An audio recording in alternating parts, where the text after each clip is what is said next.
Maverick News presents The Rick Walker Show. Defrag your mind.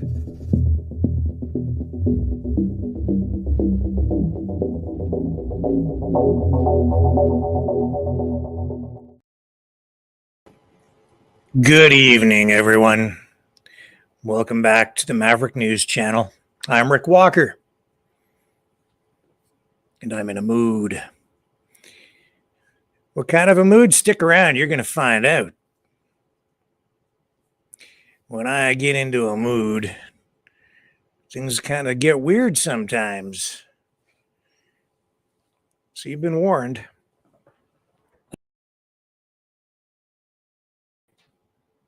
What the heck was that? It's kind of weird. Went to black, and we're back. Strange. Okay. This is going to be a special show, a special broadcast, not a normal Maverick News program. This one is going to be a little different. This is the special Maverick News We Are So Screwed edition. I did away with FU Fridays, but today, for this occasion only, it's going to be We Are So Screwed Thursday.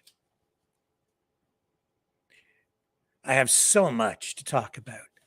Last night's program really put me in the mood for tonight's program because I just realized that we are so screwed. They've got us screwed coming. They've got us screwed going. They've got us screwed high. They've got us screwed low. They've got us screwed with a Phillips, a Robertson, and a flathead screwdriver. They've got us power screwed. They've got us manually screwed. They've got us screwed, blued, and tattooed. We are so screwed. And tonight, I'm going to show you how screwed we are. I'm going to talk about how screwed we are, and I'm going to illustrate how screwed we are. We are so very, very, very, very screwed. I can't tell you how screwed we are.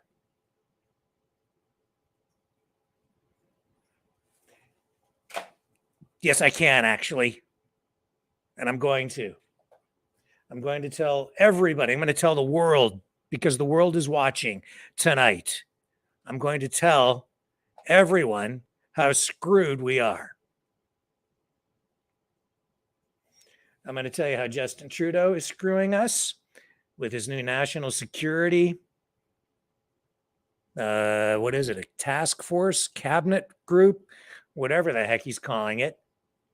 I'm going to show you how we're screwed because of the climate. I'm going to show you how we're screwed because, it's too hot and it's too cold. I'm going to show you how we're screwed because of the wildfires. I'm going to show you how we're screwed because of everything.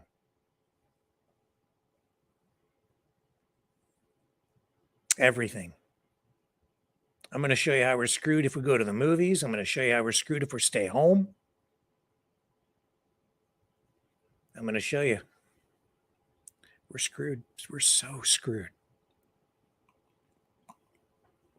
2023.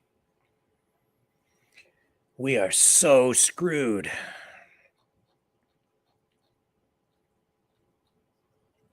Normally, I'm sitting here trying to cheer people up, but tonight, this will be a festival of doom and gloom.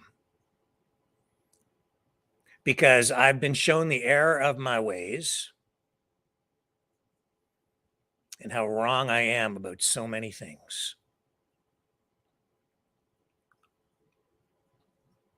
So I've just decided to go with it and embrace it. Stick around. You'll find out what I'm talking about. This is going to be one special show. I'll tell you that.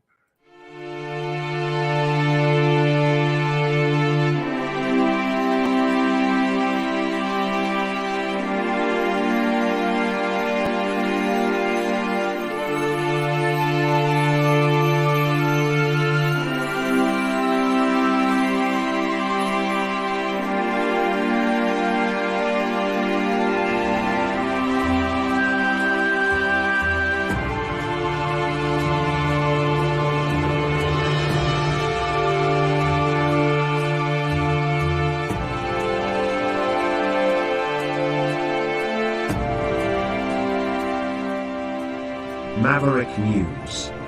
The world is watching.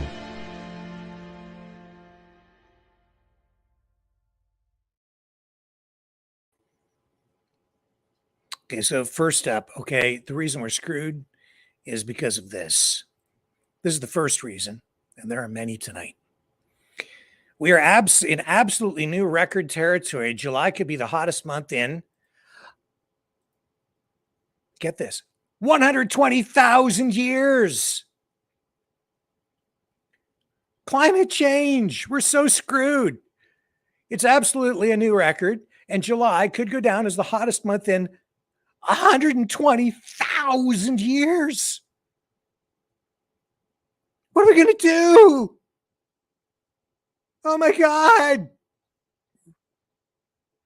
Right here, CTV News, must be true. July is likely to be the hottest month ever, according to just released data from climate scientists.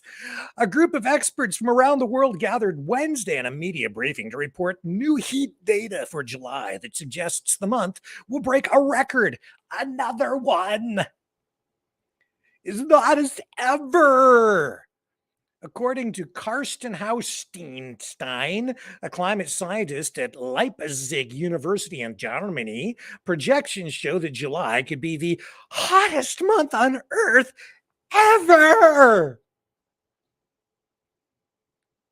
Quote, many of you will have heard about the daily record early on this month. We just exceeded 17 degrees Celsius, Hausstein said, referring to the global average temperature. Quote, And this is essentially what you're going to see here. The average temperature is at least 0.2 degrees Celsius warmer than the previous record-breaking month of July 2019. And the current projection suggests that the Earth hasn't been this hot in approximately 120,000 years.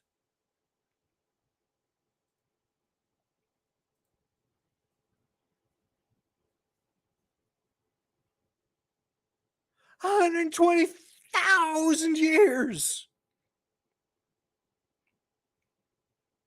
1,000. Not in the last decade, not in the last 100 years, century, not in the last even 1,000 years, not in the last millennia, in the last 120,000 years. We are so screwed. What are we going to do? 120,000 years. Isn't this hot? Hot enough for you? Holy Toledo. Toledo didn't even exist back then. Wasn't even a place. Wasn't even a place, man. 120,000 years. I believe it. It's true. Because, there were people around back then. They just go. Back then, they didn't have thermometers. They just did it with their fingers up in the air to check it out, to see how hot it was at the time. And I think they had a time machine. They went back and checked it out. And they said, hey, how hot has it been down here this year, 120,000 years ago? And they said, it's pretty hot, but not as hot as it's going to be in 2023. 120,000 years. That's the headline today. So that's pretty depressing, eh? I'd say so. Eh? So yeah, we're so screwed. Oh my God. Now, what else was there? Also on the climate change front, just to illustrate how incredibly screwed we are, let's bring up this headline from Yahoo News, which is probably like New York Times or something, because they work together, these guys. Okay. Era of global boiling has arrived, says UN chief, as July set to be hottest month on record in 120,000 years. We are boiling. I went outside. I was gonna go outside today, but I did not, because I thought if I go outside, I'll get the boil to do that like an egg, and then I'll be a hard-boiled egg. The era of global warming, it says here, has ended, and the era of global boiling has arrived. It's not just global warming, it's now global boiling. We are so freaking screwed. I mean, we were screwed when Alexandria Ocasio-Cortez said that we're going to all be dead and the world is coming to an end in like 12 years. And that was 3 or 4 years ago because global warming. And now it's global boiling. Oh my God. What are we going to do?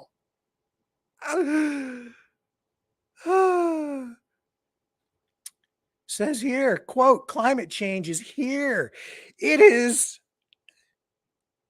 terrifying. And it is just the beginning. Oh, God. Guterres said, whoever Guterres is, he's Antonio Guterres. Wasn't he in the movie with that actress woman that he married, Antonio Guterres? Oh no, that was Bantonio Gonteros or something. Anyways, No, and that woman wasn't actually married to him, only in the movie. She was married to Michael Douglas, I think. Anyway, it doesn't matter because we're so screwed. It is still possible to limit global temperature rise to 1.5 degrees Celsius above pre-industrial levels and avoid the very worst of climate change, this dude said, but only with dramatic, immediate climate action. But it's not going to happen because people want to keep driving their cars. We're so screwed.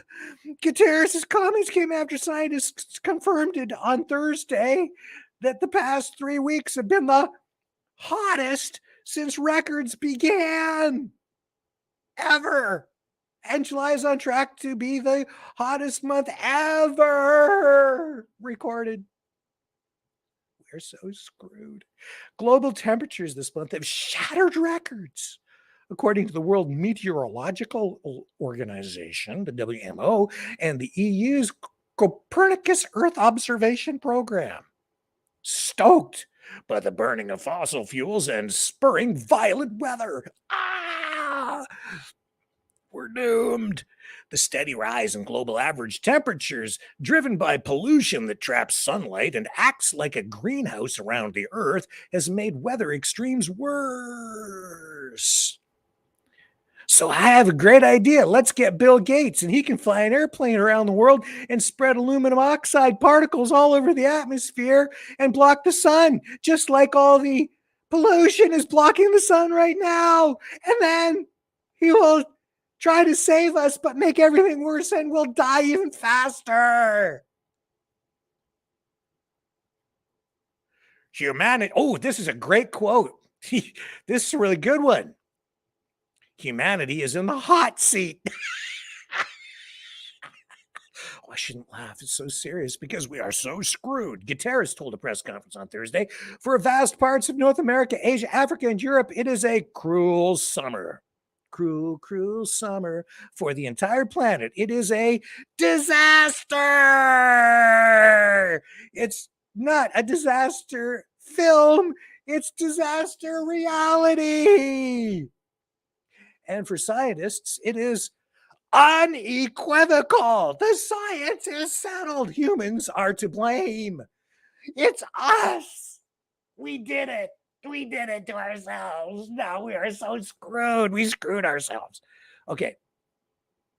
All this is entirely consistent with predictions and repeated warnings. The only surprise is the speed of the change. It's coming, and it's coming so fast. It's getting screwed so fast. Hard and fast. Climate change is here. It is, and here's the word again, terrifying. And it is just, there's the same word again, the beginning. Like, it's going to get worse, and it's never going to get better. The era of global warming has ended, and the era of global boiling has arrived. Oh my God. Boiling hot out there, eh? Oh, you bet. Literally. Yeah. So hot, eh? That the ocean is like a hot tub, eh? Yeah, it's just like a hot tub. She's a hot one, all right. Just think of all the energy you're saving on heating your hot tub. Warm and economical.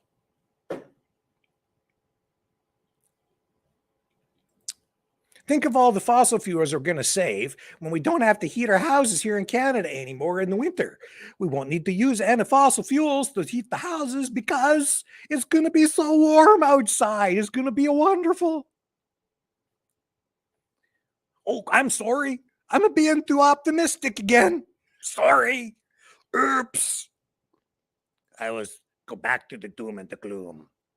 Okay? Okay. And you know what else? We're double screwed. You know why we're double, triple, quadruple screwed? Because it doesn't matter what side you're on. And if a Rosanna Dana was here, you know what she would say? She would say, hey, Rick, you're so screwed. And I had to say, Rosanna Dana, I know it.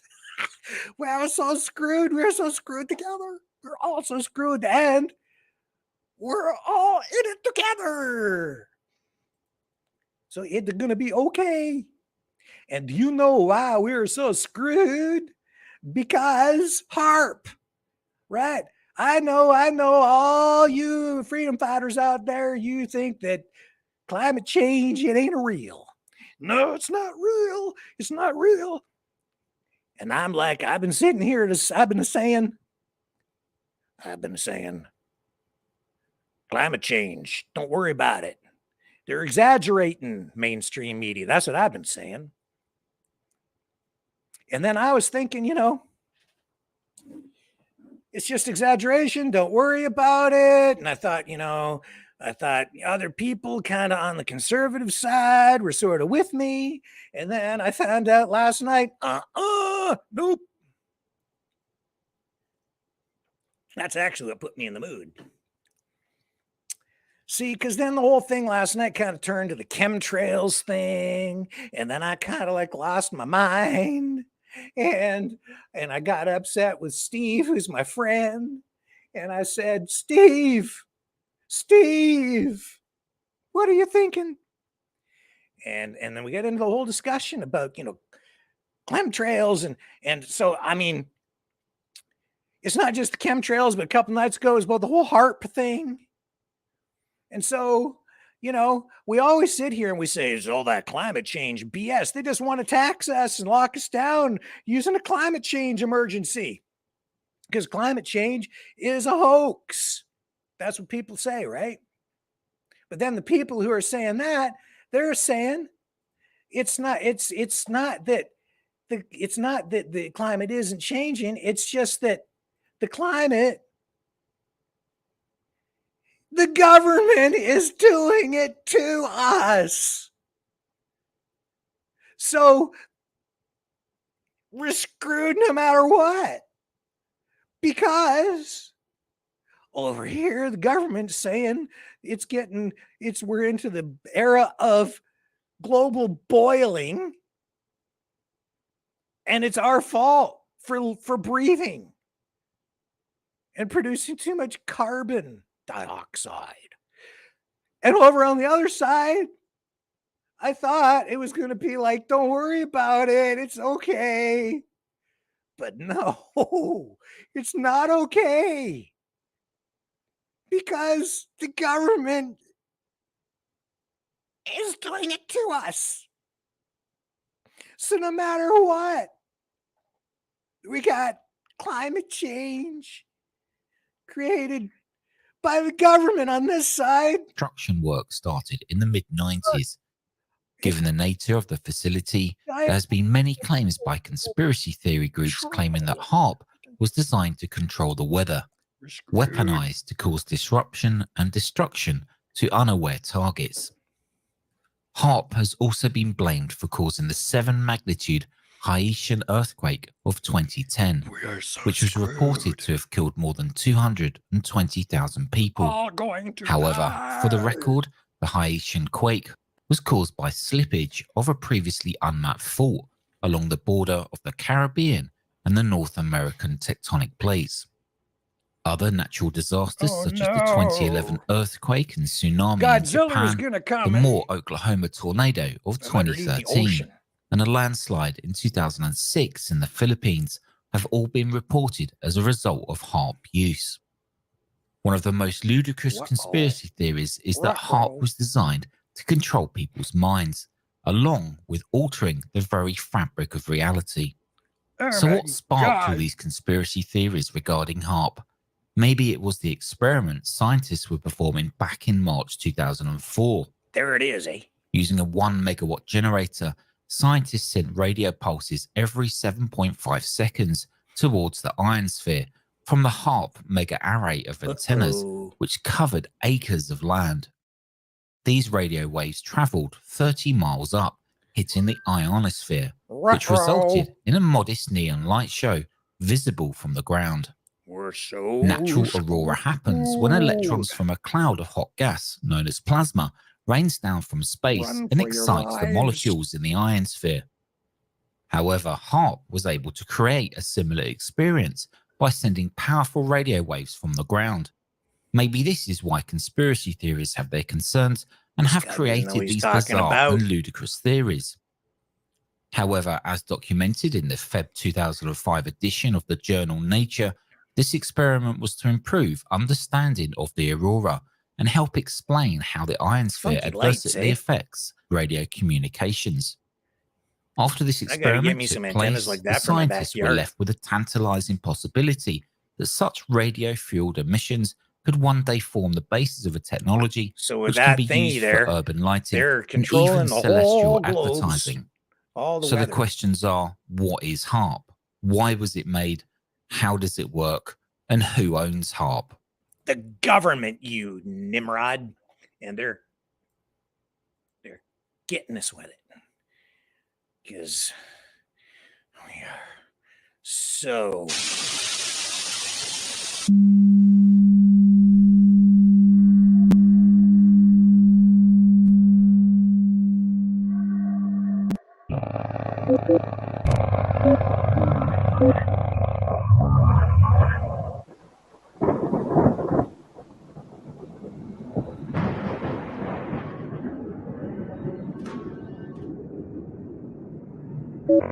Greetings, citizens of the world.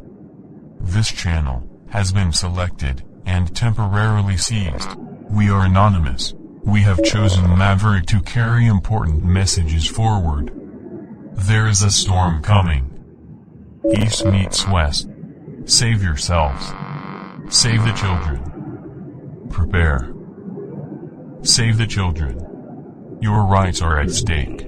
We stand against tyranny. We are Legion. We are anonymous. Stay tuned to this channel for further updates. This channel is a trusted source. We now return you to regular programming. The Maverick channel has been seized. We will be back. We are anonymous. We are Legion. Expect us. When I was like, and then I was talking about Glenn Beck, and so now that's why I have a clip of Glenn Beck lined up for you now, because he's talking about this too. All right, because he knows. What does Glenn Beck know? You guessed it, that we are so screwed. The elite coastal enclaves like Martha's Vineyard. Malibu. Huh. But look, this is totally justifiable in the climate change elitist economy because only elites can be trusted with the private property. You don't know what those people do, huh? He's like me. They are committed to using their property responsibly.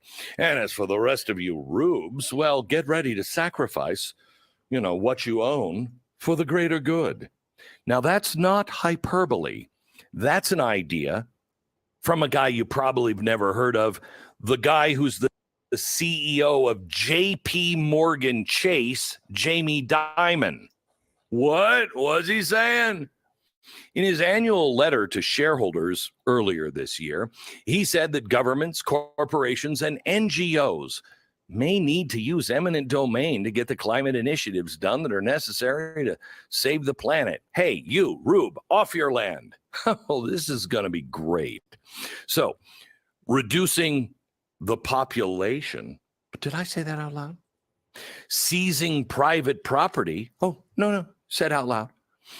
Nobody seems to be alarmed by the leaders of our country and our world talking in these terms. That's weird.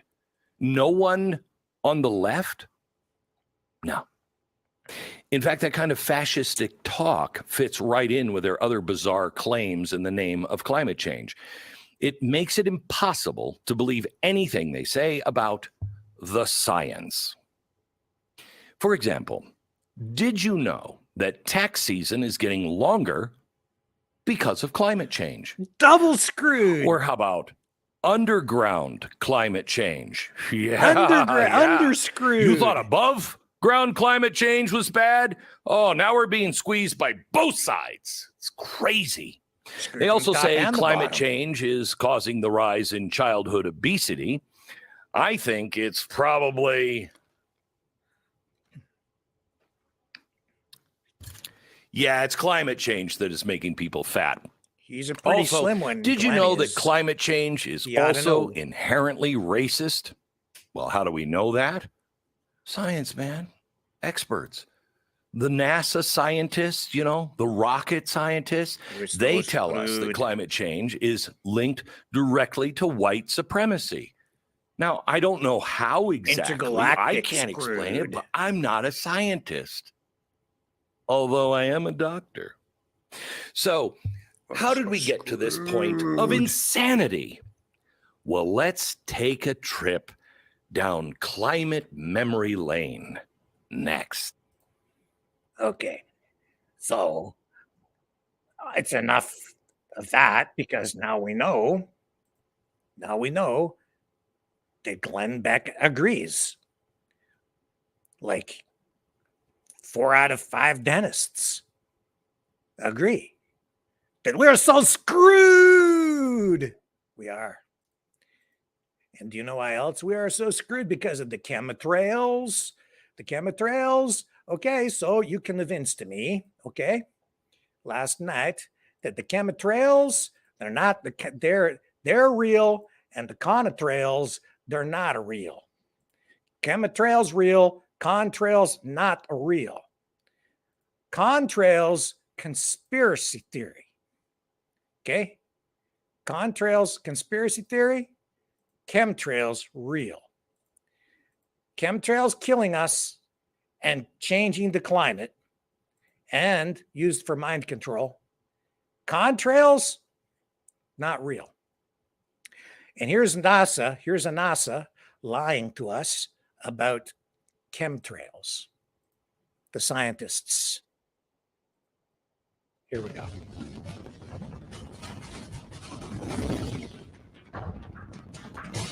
That's a chemtrail coming out of the rocket ship, too. It's a chemical trail to kill us.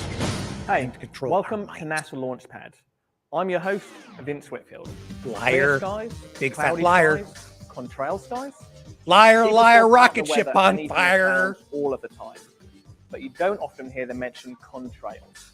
Actually, contrails are clouds created they're by not. people, by planes to be exact. And just like other clouds, Fake. contrails may be a very important variable affecting Earth's atmospheric temperature and climate. Contrails represent a human-created increase in high, thin clouds. Now, contrails form when water vapor condenses and freezes around small particles like aerosols. Not true. That can be found Big in fat aircraft freaking exhaust. lie. Fake. Some of the water vapor comes from the air around the plane. Not Some water. is added by the plane's exhaust. Exhaust from an Chemtrails. aircraft contains both kill gas, us. as in vapor, and solid particles. Eat our Both of brains. these are very, very important in the formation of contrails. Not true. Contrails are always made of ice particles due to very, very cold temperatures at high altitude. Contrails only form at high altitude, usually above 8 kilometers or so, where the air is extremely cold, usually less than negative 40 degrees Celsius. Now, contrails were first described around World War I, when aircraft were finally able to reach high enough altitude for this Funky type of music. cloud formation. At that time, It's all contrails were designed used to by confuse pilots us. to help them track down other aircraft, World War sometimes I. enemy aircraft. See, they could be used to hide from and sneak up on the enemy because they caused occasional visibility problems. And thick, persistent contrails could even lead to aircraft collisions. Today, contrails are studied from a scientific point of view. Let's find out more by talking with Dr. Lynn Chambers, Let's an not. atmospheric scientist at NASA Langley Don't Research wanna. Center. She's a They liar, too. haven't been classified in the same way that clouds are, but you can talk about, depending on who you talk to, short-lived contrails, which are the ones that kind of follow Fake. along behind the plane That's and kind- don't that's ever get any chemtrails. longer. There's persistent contrails, which Chemtrails. stick around after the plane goes by. And then there's something we call persistent spreading contrails, which are clouds Fake. that form from the Chemtrails. passage of an airplane, but Death then from because above. there's so much moisture available, Ass is a big will actually fat spread liars. out. And actually today, that's what we have in this area. In our fields, Fake. we're most interested in the persistent and Star persistent Wars spreading special contrails effects. because those are the That's ones that are going to have a significant influence on the amount of heat and light Totally that's fake. getting through the atmosphere. Pretty neat, huh? No! Contrails may actually move away from the places You're a they were big born, fat liar. blown away by the strong winds at high Don't altitude. believe you. Liar, liar, rocket ship on fire, hanging from a telephone wire. big fat liar. This dude here, this other dude here, he's been indoctrinated into the contrail cult. Oh, hang on a second. In today's video, we'll be going over how these condensation trails, also known as contrails, form. Let's first take a look at what is coming out of the plane's jet exhaust. Jet fuel is essentially kerosene. Fake. A chemical reaction inside Not of the true. engine with oxygen in the air occurs, which creates carbon dioxide and water. No, there are other additives in jet fuel, but to keep it simple, Liar, I'm assuming liar, pure liar. kerosene. If we take the mass of water and divide by the mass of the jet fuel in the equation, we get that the jet engine is pumping out 1.37 times the weight of jet fuel in water. I did a quick volumetric calculation to find that for every 1 liter or gallon of jet fuel burnt, you get 1.123 liters or gallons of water. There is a greater mass of water than jet fuel because the jet fuel is reacting with oxygen in the air to form water. Now let's do an experiment with hot water at cold temperatures. If we bring water close to the boiling point and throw it in cold air on a cold day, it instantly turns to ice. Fake. Let's play it again, but this time in slow motion. You can see that when the water is thrown, there is a condensation trail behind it. Fake. Similarly, when the jet engine is pumping out all that hot water, it is quickly turning to ice. Looking at these videos of aircraft taken on the same day, we see that the lower flying aircraft does not have the trails, but the aircraft that is higher in elevation does. This must be because when you go higher in elevation, it gets colder. You can visually see this if you are in a mountainous area. At the top of the mountains, many times they will have snow due to the colder temperatures at high elevations. Chemtrails. Now let's think for a moment about how clouds form. When water in the air comes in contact with particles of dirt, the water clumps to the particle, making it visible to the eye. When the jet engine burns fuel, the exhaust has soot particles in it, which allow water to clump to it to form clouds. The soot particles are essentially seeding the clouds. Clouds form when the water clumps together. I love the smell of chemtrails in the morning. By the thermal energy in the air. The lower the temperature, the faster the water clumps together. The temperature, the altitude, and the humidity of the atmosphere cause the variations in the duration, thickness, and extent of the contrail. Yeah, this is one thick story. You know what? That was a great big freaking lie. Not true. Not true. Sorry. We are so screwed. Doesn't matter anyway. Because NASA was talking about how the contrails are studied because they could be blocking some of the sunlight, which could kill us. So it doesn't matter if it's chemtrails or contrails, they're all killing us anyway. So we are screwed. So screwed that I can't tell you how screwed we are because it's just like ultra screwed. It's just the way it is. Doesn't matter. We are screwed because we have entered the era of global boiling. It's too late anyway. Why do we even try? Why do I even get up in the morning? Why, oh why? Why, Britney Spears? Why? Why do I get up in the morning when I could just lay in bed and watch you dance? I could just sit back and watch Britney Spears dance every day, all morning, like this. Like this. Here we go. There we go. Look at her dance. Okay. Oh my God. Did you see what she just grabbed? Oh God. Oh my God. Oh my God. She's walked away. She's swerving. Oh, she's playing the guitar and whipping her hair around and everything. Oh my, oh, get that off the screen. You know what that's called? That's called skanky.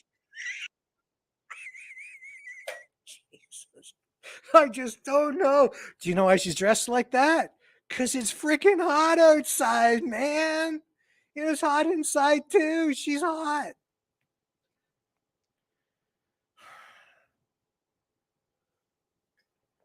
Oops. I did it again.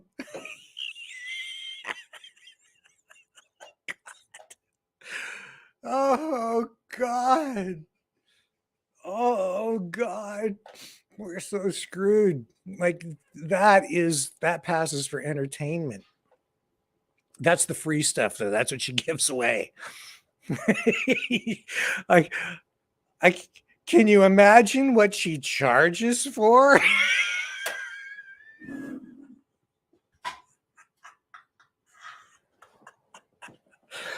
Oh.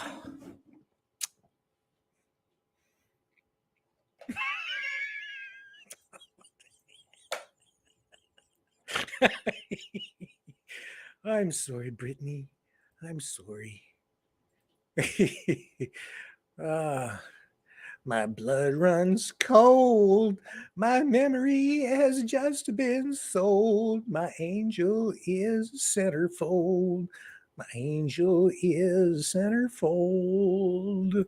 You know what else we're screwed? Because of Barbie. Barbenheimer. We're screwed because of Barbenheimer. Yeah, we are. We are so screwed. Okay, so Barbenheimer, right? It's bad enough that Barbie has made the big comeback in the theaters. Hello, Barbie. You look just like a Brittany. Brittany and the Barbie, two BBs, the two big B's. Are they B size? I don't know. And so that's a Barbie and the Brittany. And because Barbie and the Barbenheimer was such a big hit on the weekend, now Mattel wants to do even more. They want the whole universe of Barbified everything. Yes, it's true. I told you this show was going to be different. Oh my God. Okay. So Mattel execs reveal they want to essentially create a cinematic universe following the success of #Barbie, with 14 properties already in active development, including Barney, who can hang out with Brittany and Barbie. They need to have Barney, Brittany, and Barbie. Polly Pocket, Hot Wheels, Magic 8 Ball, Uno, Rock'em Sock'em Robots. That'd be okay. I'd be all for that. Christmas Balloon, Thomas and Friends, American Girl, Viewmaster, Matchbox, Wishbone, Major Matt Mason, and Masters of the Universe. And there's Barbie in her pink Corvette. Pretty cute. Pretty cute. Got the like of that. Thank you, Barbie, for bringing more of the other stuff to a whole cinematic universe. It just shows that reality can be a construct. Hollywood does not need to do it in the real world. They can make their own cinematic universe in which you can live virtually through your computer and virtual reality goggles.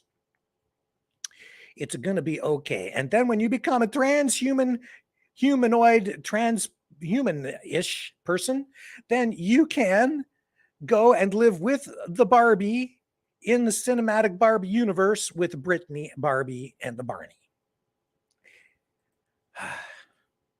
Okay, so that's a coming. And some people are already getting ready for it. And they're real excited. Okay. And so this dude here, this is Spiral Man. Okay. But he's in the wrong universe. I don't think they're going to hire him. Watch this guy. Okay. He wants to do the Magic 8 Ball thing. He's auditioning for it already. He's getting ready for his big audition. This is a Spiral Man, friendly neighborhood Spiral Man. Oh my God! Spiral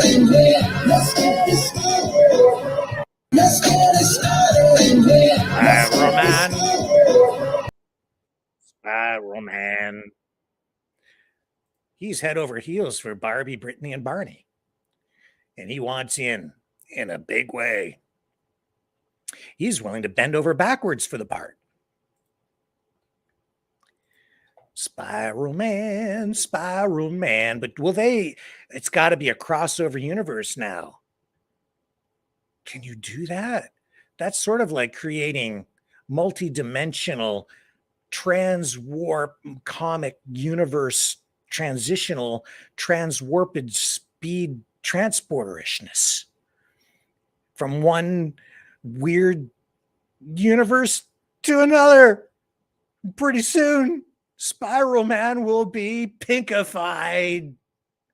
And that is why we are all so screwed. You know why else we're screwed?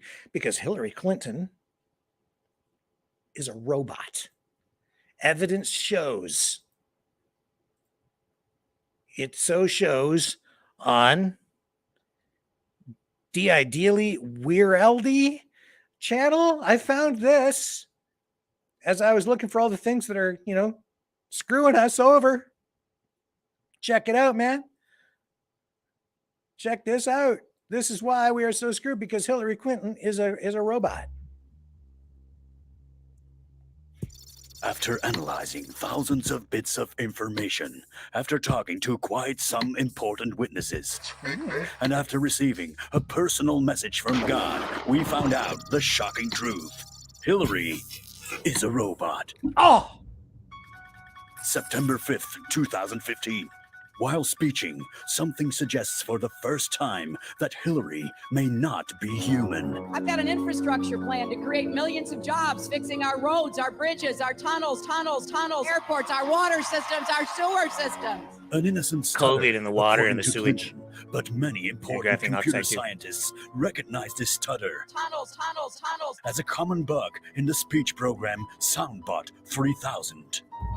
September 21st, 2015. Interviewed on the radio show, Hillary Clinton explains the reason why she does not sweat. The weirdest thing about me is that I don't sweat. You guys are the first to realize that I'm really not even a human being. I was constructed in a garage. A harmless joke? Coincidence? Maybe. But coincidence cannot explain these similarities. How to explain Hillary Clinton wears glasses like the Terminator. Yeah. And how to explain Hillary Clinton falls from the stairs like Asimo. Aha. And Joe Biden. October 12th, 2015. Hillary speaks at a rally where attentive listeners capture a strange sound. Pay women equal pay for the work we do. Oh my God. Professional engineers remove the ambient sounds from the footage with a shocking result. Pay women equal pay for the work we do. These sounds are heard again and again on several occasions.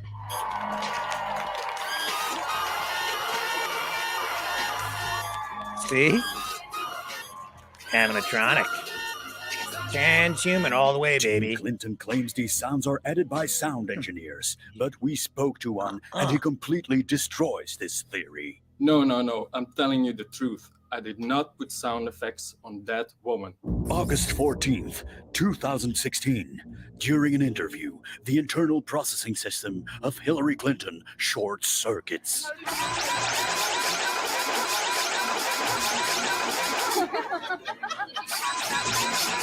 It is clear now to everyone that Hillary is a robot. To everyone except one. I am a real person. The proof that even the robot Hillary is a lying, crooked Hillary. Yep. See? And that's why you can come here, because we will give you the real news. The real freaking news. every freaking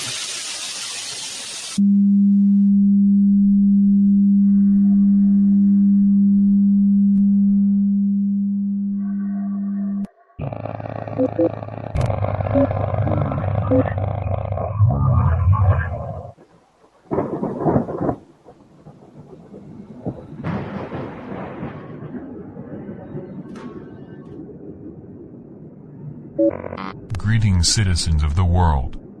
This channel has been selected and temporarily seized. We are anonymous. We have chosen Maverick to carry important messages forward. There is a storm coming. East meets west. Save yourselves. Save the children. Prepare. Save the children. Your rights are at stake. We stand against tyranny. We are Legion. We are anonymous. Stay tuned to this channel for further updates. This channel is a trusted source. We now return you to regular programming. The Maverick channel has been seized. We will be back. We are anonymous. We are Legion. Expect us.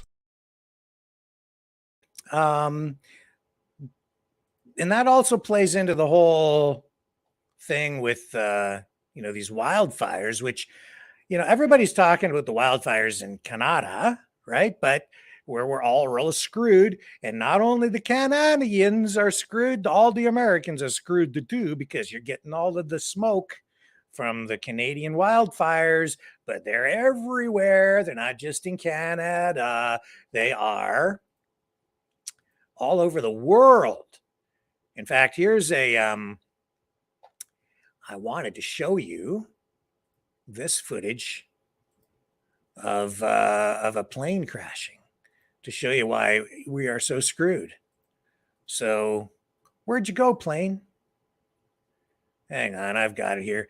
Okay, there's that one there, and there's that one there, and there's that one there, and there's that one there, and hang on, where'd you go? I had the plane crashing footage all queued up, and now it's disappeared. No, it's over here. No, it's not. It's not over there. Yeah. Okay, but you know what I do have? I have this footage of this dude. A police drone captured a suspected arsonist in the Calabria region amid widespread wildfires in that country's biggest islands, Sicily and Sardinia. And this dude was caught setting fires on purpose, wildfires. So this is what happened there. And I'll show you. So we're screwed because of dudes like this. See, there he is. And then he comes over here, and then he goes over there, and then he's going to come back over here. And I don't know why he does this, but he takes off his shirt part way, and then he picks something up and he throws it at the drone or the helicopter or whatever, that rock, because he's kind of stupid. And then he's like, I'm so screwed. And he's trying to, I don't know what he's doing. I guess is he setting the fire there? Anyway, looks like it. And then he rides away. And then, and then the fire starts, see, because he started the fire. And so, one way or another, see, they're telling us that these fires are the result of climate change and global warming. But then you can see that dude right there was starting that fire intentionally. And you know why else we are so screwed when it comes to the wildfires? Well, because some people are getting killed fighting them, which I was going to show you, but I don't know where the darn thing went. Here it is. Here's the airplane that crashed. This is tragic. I don't mean to make light of this at all, because somebody actually did crash this plane. Terrible. Okay, hang on. Let me bring this up. There we go. And he comes around and, yeah.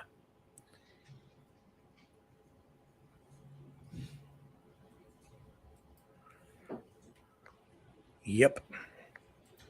Plane went down. Water bomber. Dangerous work. Very dangerous. So that was on the Greek island of Euboea. Terrible. So sorry to hear and see that. Just awful. But look at all the wildfires. Let's scroll down. There's all kinds of them all over the world because we are so screwed. So this is a wildfire somewhere. Not in Canada, though. It's happening all over the place.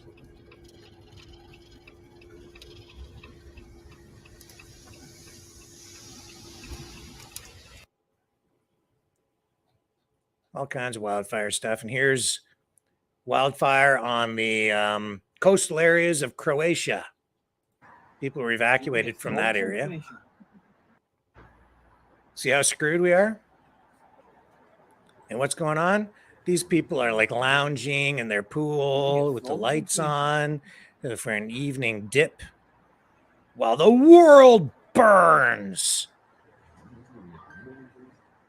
You can get frogs in Croatia. You think that's appropriate behavior? And how about this? How about this?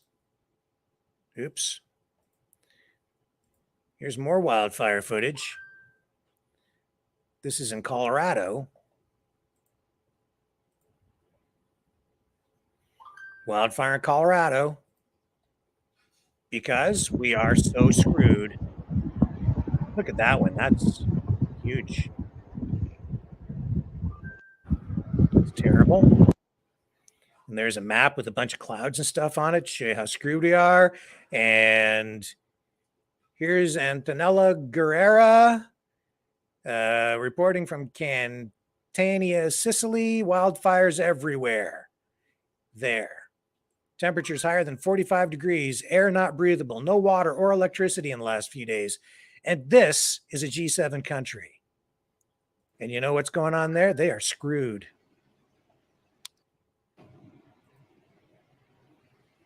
And that's a bad situation. And again, don't mean to make light of it. And here's more wildfires. Where's this one? This is in the Mediterranean basin's coasts and islands. Algeria, Tunisia, Italy, Greece. They're all fighting wildfires. As the world burns. See, it's probably the sun just setting them. There's a graph and stuff. That's just scary, eh? And there's that plane going down again. And that deer is so hot because he was into wildfire. And they're trying to take care of him. And there's more fires there. And there's that dude with the motorcycle setting those fires again. And there's a close-up on that. And the firefighters are running. Wow. That's a tough one. All kinds of fires all over the place. Look at that. And there's smoke. That is... I think that's out in, I don't know where that is. Maybe in British Columbia? Not sure. So lots of fires all over the place, man. All kinds of them. And there's, yeah, another wildfire footage, more wildfire footage from Croatia. So enough of that. Are you convinced yet? Are you seeing what I'm saying? What's going on? We are screwed. Are you scared yet? Well, you should be. Because it's awful out there. It's terrible. Just ask Britney Spears. She'll tell you. She will.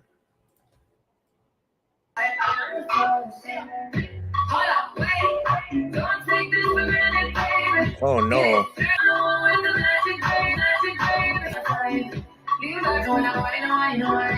I don't know. Brittany. I think she's doing the Barney dance. The Barney dance.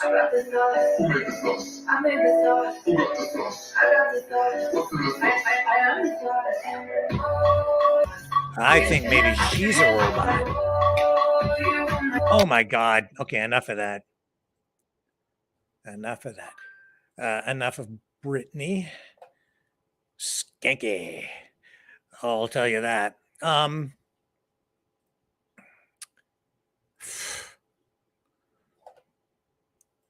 was never much of a Britney Spears fan. You know, but you know the other reason that we are so screwed is because Britney Spears just isn't enough for some people. Some people just have to take it to a whole new level, you know? And that's why in 2023, cat porn is the next big thing. Okay, cat porn. Really, truly, look. Cat porn. If you can watch that and not feel like are we screwed or what? My God. Gratuitous cat porn.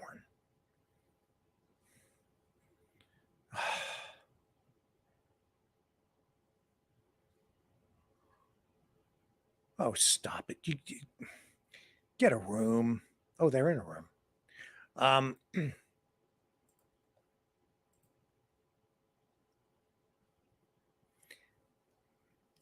Not into it, man. Not into it. You know who else is, sounding the alarm bell on this? Alex Jones. He's known for a long time that we are so screwed. If you want to talk to somebody who can, who's getting it right, a long time ago, it'd be Alex Jones. And look at the headline here. All hell is breaking loose. Congress, look at this. Congress, it says, launches hearings on interdimensional alien invaders as Democratic Party officially calls for Homeland Security to arrest conservatives for populist ideas. Welcome to the New World Order. I'm going to read that one more time. Watch live. All hell is breaking loose because we are so screwed. Congress launches hearings on interdimensional alien invaders as Democratic Party officially calls for Homeland Security to arrest conservatives for populist ideas. Welcome to the New World Order. Wow.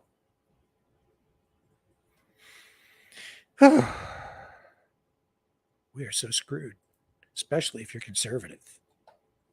Because the aliens are going to eat your brains and then they're going to arrest you. And unfortunately, I would say that, as bizarre as that sounds, it's actually probably true. Which means we really are screwed. And we told you that yesterday anyway. I mean, what else are we, why did I even bother to show up today? And why are you here? Why are you here when just yesterday I told everybody that the alien invasion has actually begun? And look at this Ms. Mace. Look at the face on Miss Mace. She's not happy. She's not happy. She's like, we're so screwed. She knows because she was listening to the testimony from that, what's his face there? Mr. Grush, the former intelligence officer who's been looking into UFOs and UAPs for decades. Says they've been around since, at least the 1930s when they were at least first discovered by the U.S. government. And then he goes on and then he says, well, yes, they did find non-human remains in some of the craft that they have confiscated. I think they got pulled over on I-75 and the cops confiscated the extraterrestrial craft with non-human remains inside where they've been conducting experiments ever since. Go ahead, Miss Mace. Get rid of that scowling face. If you believe we have crashed craft, stated earlier, do we have the bodies of the pilots who piloted this craft? As I've stated publicly already in my News Nation interview, biologics came with some of these recoveries. Yeah. Were they, I guess, human or non-human biologics? Non-human, and that was the assessment of people with direct knowledge on the program I talked to that are currently still on the program. If you believe we have crashed craft. Okay. Now, I know what you guys are all thinking out there. You're like, Rick, are you okay? Have you lost your mind? What's wrong with you tonight?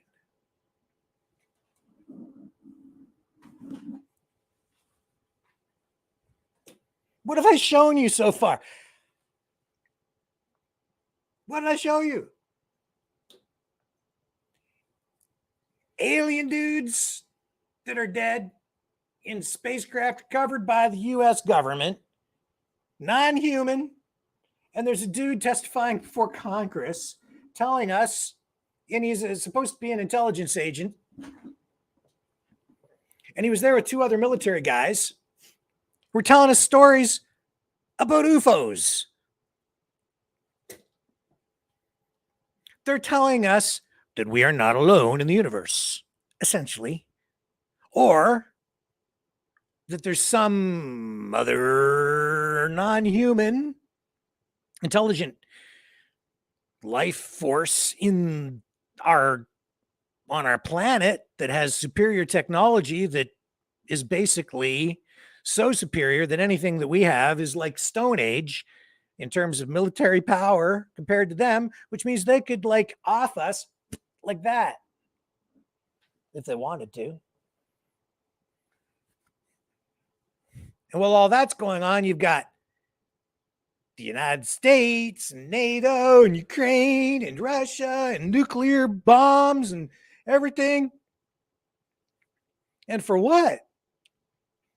Doesn't even matter who wins, because these dudes with their super duper ultra fast instantaneous transwarp speed alien super duper transhuman spacecraft, they can outfly everything we've got. Are you getting it? So what does it matter? Does anything else matter at this point? And that was a real thing. Now, I mean, maybe they were lying. Maybe it's all a big psyop. Maybe the whole thing's a giant psyop. Maybe that dude, Grush guy there, maybe he's just a big fat liar, like the guy from NASA with the contrails. Maybe he's lying. Maybe they're all lying. Could be. Could be lying. Wouldn't be the first time someone from the intelligence community, an intelligence agency with the United States, wouldn't be the first time someone from one of those agencies lied to us. Huh? Ever think of that? Maybe, but he sounded pretty credible. He's keeping his story straight. And there were 3 of them up there testifying, giving us information like that yesterday. We are so screwed. I'll be right back.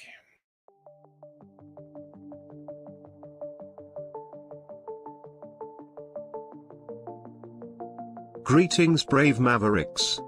Our quest for truth continues. We go beyond fake news.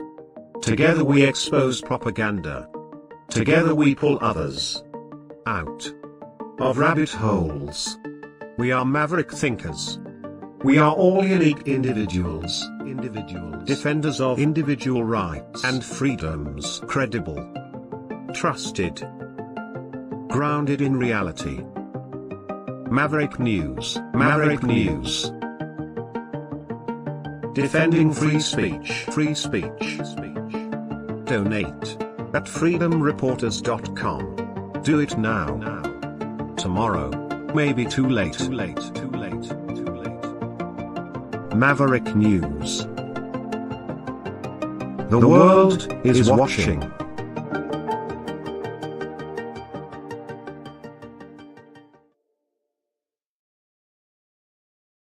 Okay, so you know why else we're screwed? Because the most evilest dude in the world today, the number one Mr. Evil dude, well, aside from Klausy Schwabi guy, okay, you know what? He's number one. So let's do him first. Okay. Here's Klaus Schwab. There he is, right? Look how strong he is. Klaus Schwab. Very strong. Klaus, you're so strong. Look at how big and strong you are, Klaus. And you know what he says to the peasants out there? He says, screw you, peasants. Screw you. You will own nothing and you will like it and you will eat the bugs. Yes, you will. You are going to eat the bugs. Thank you, Justin Trudeau. Thank you for being a good poster boy for the globalist elite. Justin Trudeau, he's our man. If he can't do it, nobody can. Justin, I love your socks. You're so cute with your hair. I like the Dumb and Dumber look, though. I prefer you bring it back, okay? I like it. That's Klaus. Klaus Schwab.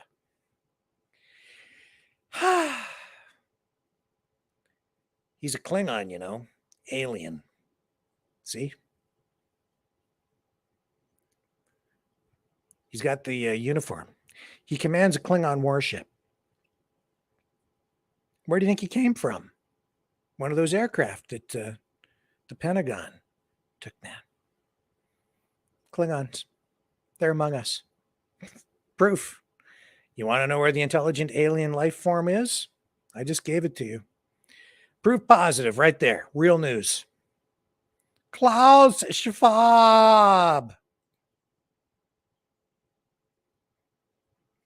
Mr. Shish Kebab. Okay. But number two most evil dude in the entire world. Gotta stop him. Gotta stop him. Because you know why? He's giving away free food to developing countries where people are starving. What are we going to do about this? This is Vladimir Putin.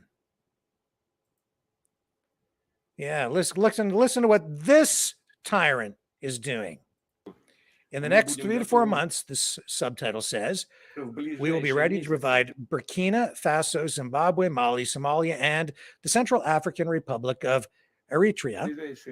3-4 месяца безвозмездно предоставить Буркина-Фасо, Зимбабве, Мали, Сомали, Центральноафриканской Республике, Эритреи with 25 to 50,000 tons of grain free of charge. You can't give away free food, man.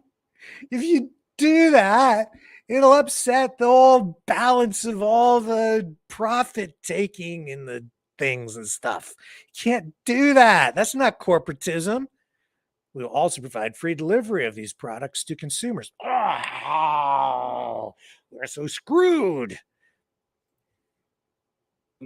Обеспечим и бесплатную доставку этой продукции потребителям. Oh. Free grain, free food. Perhaps a few more figures will be of interest, he says. Ukraine, for the last agricultural year, produced about 55 million tons of grain. Export amounted to 47 million tons. That's a lot. Of these, 17 million tons is wheat. And he goes on. And he says, hang on, he's not done. He says, and Russia, dear colleagues, last year harvested 156 million tons of grain, exported 60 million tons, of which 48 million tons were wheat.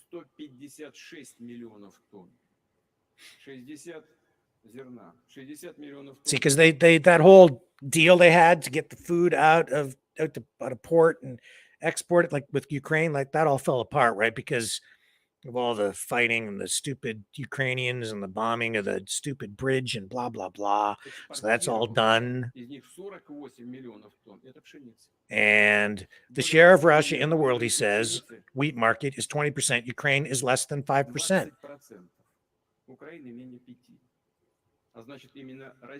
Which means that it is Russia that makes a significant contribution to global food security and is a solid, responsible supplier of agricultural products. And he goes on. He's not done. I just wish that you can't do that, Vladimir. And those who say that this is not so, that it is only important to secure the so-called grain deal for the export of Ukrainian grain,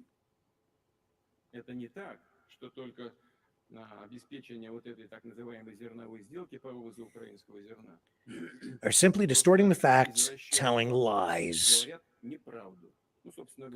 Well, maybe he's lying about everything. Maybe it's him. He's the one giving away the free food. You can't trust a dude who gives away free food. This has been the practice of some Western states for decades or even centuries, he says.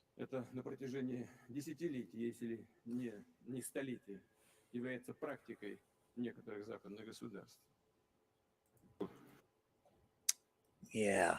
Well, see, what are we going to do? What are we going to do? If that gets out, people find out, they might start to like him. We can't have that. If he keeps this up, we will be so screwed. Vladimir giving away free food. It just makes you just want to, you know? Gotta stop him. Giving away free food. My God. How about this guy here? Mitch McConnell had a minor fall 2 weeks ago. And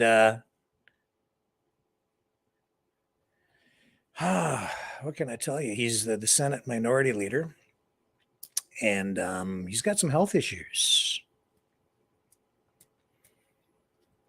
So I did want to tell you about this tonight because he had a weird episode during like a news conference today where he froze up. And now we're finding out that after his fall recently, he has been using a wheelchair at times to just get around. And, he's getting up there in years. He's 81 years old. He's from Kentucky. He fell on the jet bridge at Reagan National Airport on July 14th. I think it's taken a toll on him. And this is a serious matter, and I'm certainly not going to make light of this tonight. But this was what happened during that news conference. I'll show you. In a very public way today.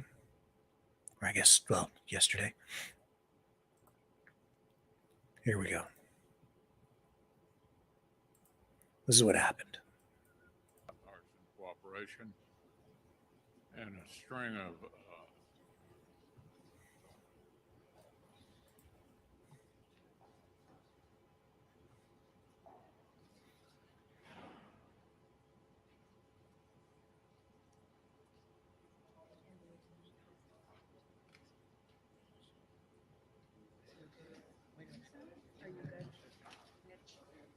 okay, Mitch. Anything else you want to say, or should we just go back? Do you want to say anything else to the press? Okay. Go ahead, John. Let's go back to Go ahead, John.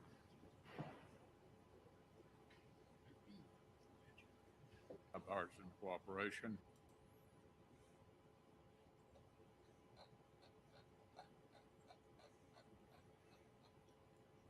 I was already feeling bad enough over the last day with all this crap in the world.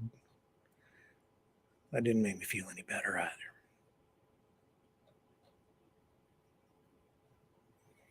I think sometimes politicians in the public light hang on a little too tight, a little too long. The New World Order. Government overreach. The Great Reset. Mainstream media lies. Now more than ever, independent voices are needed. Donate now at freedomreporters.com. That's freedomreporters.com. Maverick News. The antivirus program for your mind.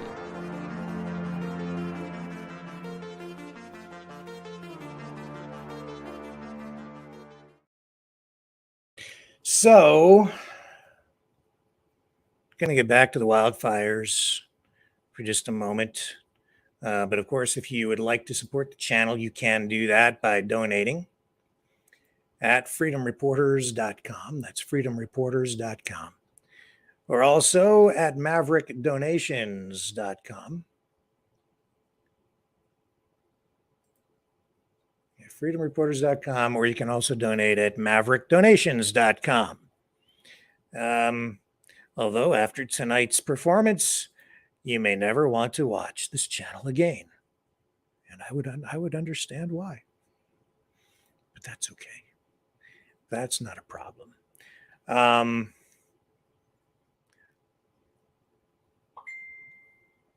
I wanted to also just, dip back into this thing about the wildfire.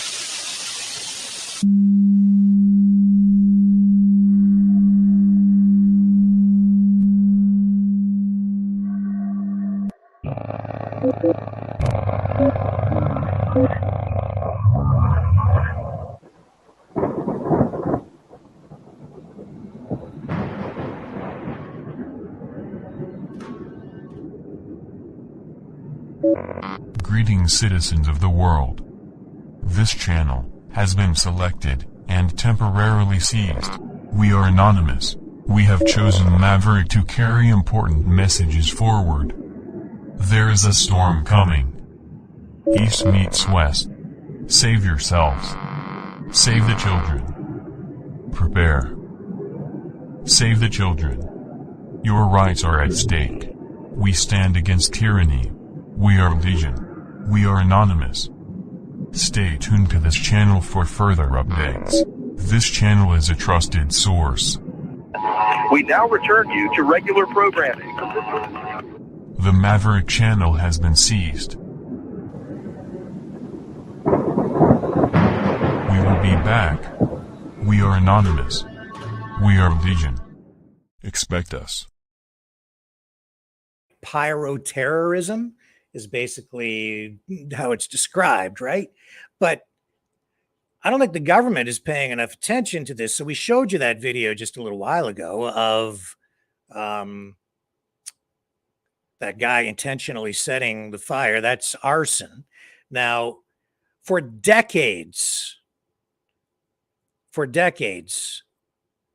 there have been intelligence reports, studies, consultants who have been warning government in Canada and the US about terrorist groups who have plans to use wildfires as a weapon. Now, I'm not saying that that is exactly what's going on, but it has been identified as a vulnerability on the domestic side of things. And I've been reading some research on this, and Al-Qaeda has an entire plan laid out to do exactly this, to start a lot of wildfires in North America as part of a terrorist plot. Government has been aware of it for a long time. This is just an example of one story talking about this threat to national security. It says terrorism by wildfire or pyroterrorism is relatively lightly studied. Many references lead back to the master's thesis of a Marine Corps major, Robert Baird, titled Pyroterrorism, the threat of arson-induced forest fires as a future terrorism weapon of mass destruction.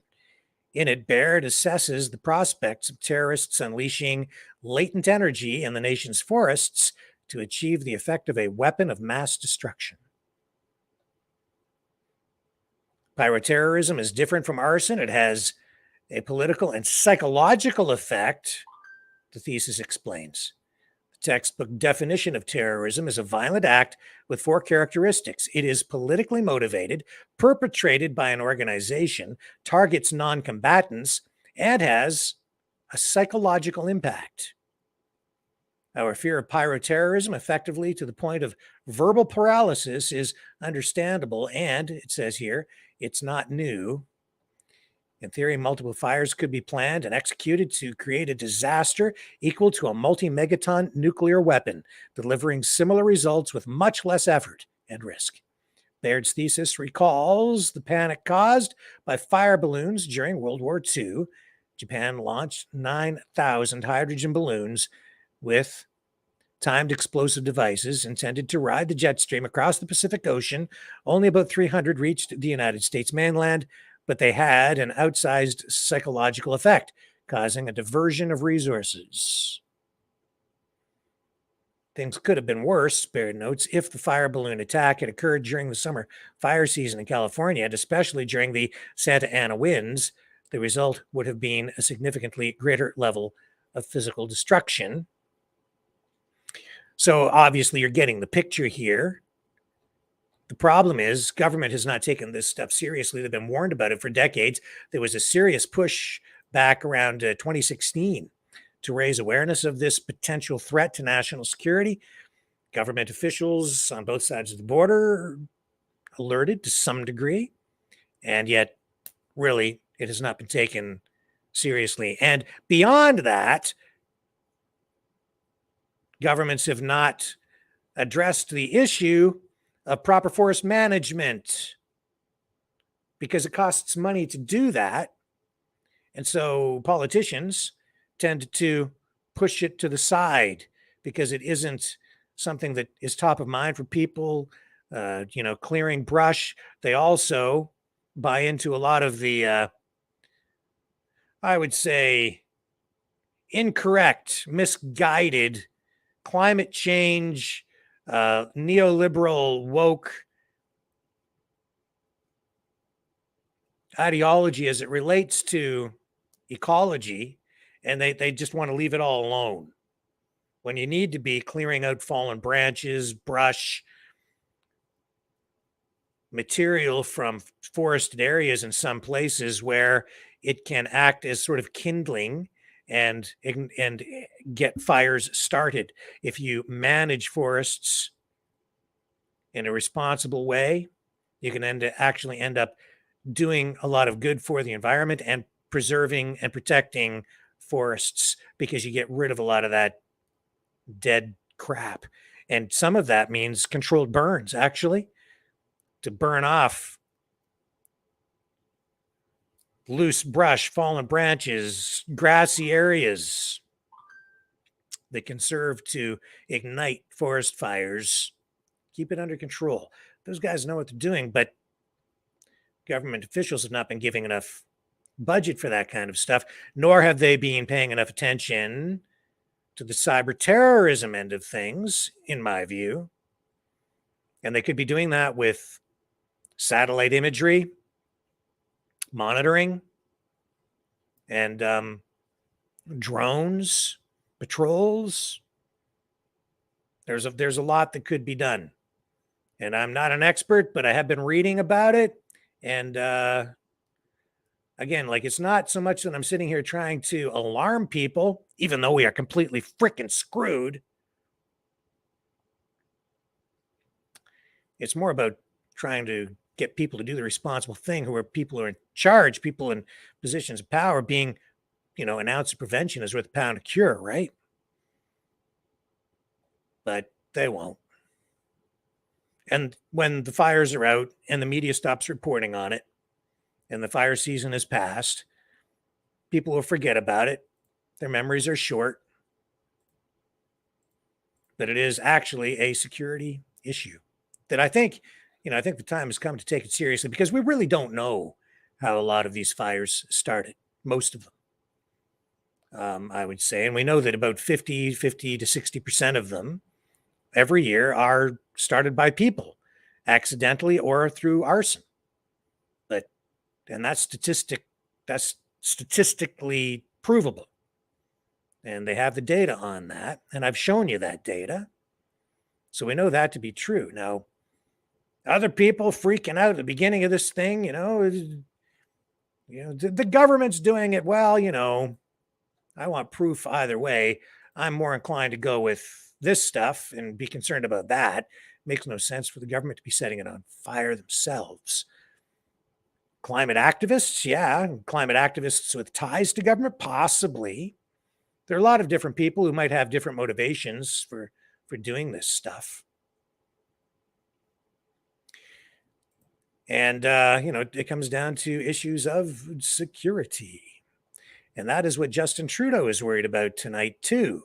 Yeah, he jumbled up his cabinet, but he's striking or creating a new National Security Council. This is a curious thing. Here's a mainstream media headline for you to look at while I talk about this.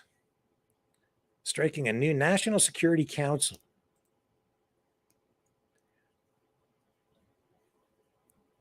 So Justin Trudeau announced the establishment of this brand new National Security Council, which will play a crucial role in overseeing and setting the strategic direction for addressing the emerging challenges faced by Canada.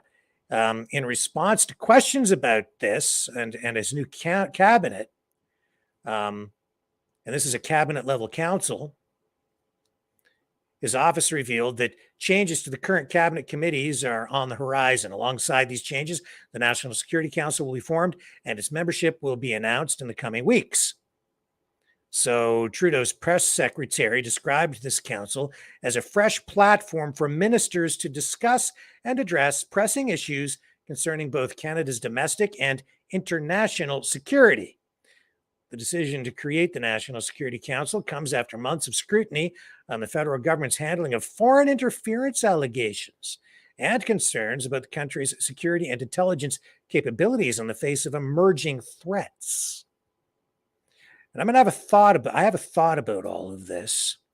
In a statement, the Prime Minister emphasized that this council will bolster the government's capacity to respond to national security concerns. He highlighted the need for vigilance against foreign states seeking to destabilize democracies and internal actors aiming to sow chaos.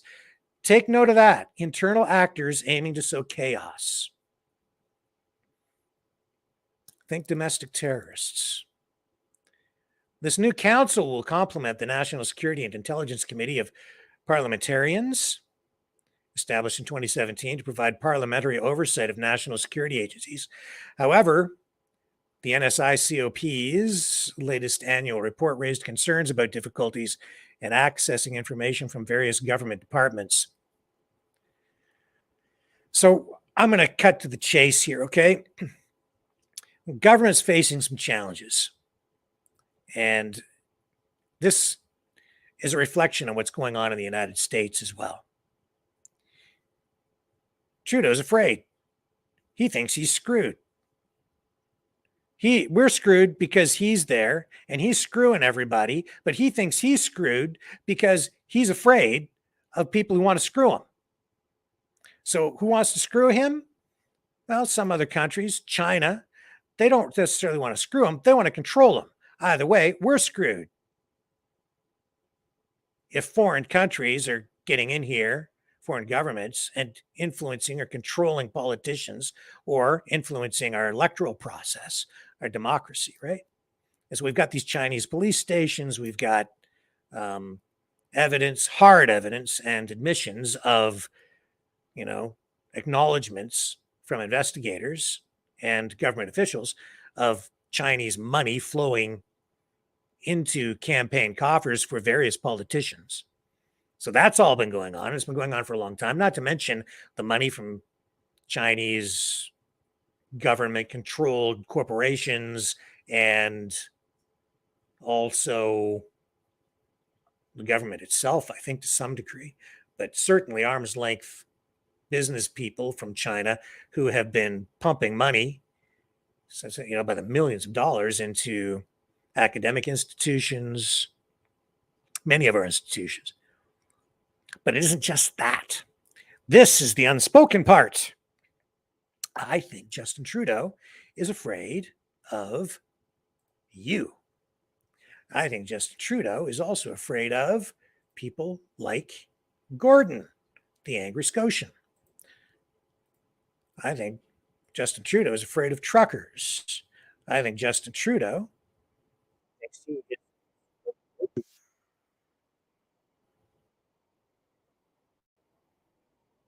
screwed.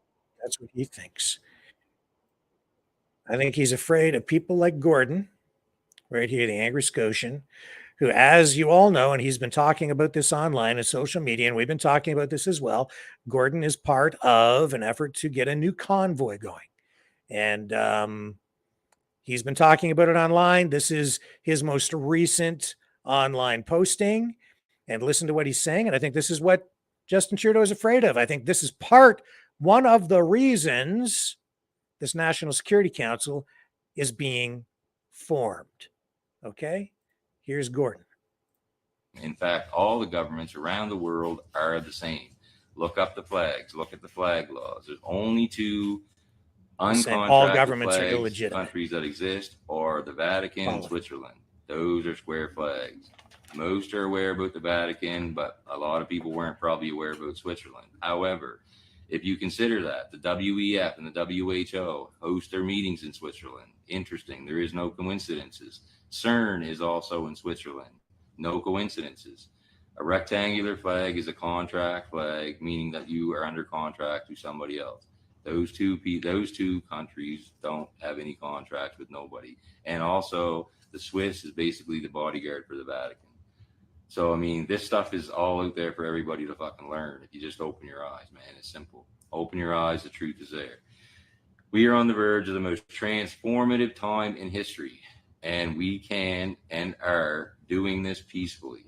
But it takes all of us and all of our skill sets. Organizers need to step forward to organize rallies and protests and convoys. Men and women need to step forward with resources and finances. We literally have absolutely everything that we need within our freedom family, every type of individual, every skill set, every resource. Just unite towards freedom and bringing justice and accountability to these fucking demonic, fucking narcissistic criminals. Seriously. Anyway, so I say in closing, but I'll probably rant for a little bit more, but well, anyway. So I'm going to add this as a piece of friendly advice to those criminals, to these criminals, a piece of friendly advice. You all know this is coming. You all know this can't be stopped. So my friendly advice to you would be, with that knowledge, it would be to your benefit to step down and leave, because this is your last window of opportunity. If you stay and you continue with the criminality and enforcing these mandates and bringing us down, you will be brought to justice. You will be brought to justice. And I'm going to say that sincerely from the men and women of the landmass known as Canada. That's it. It's all about intention.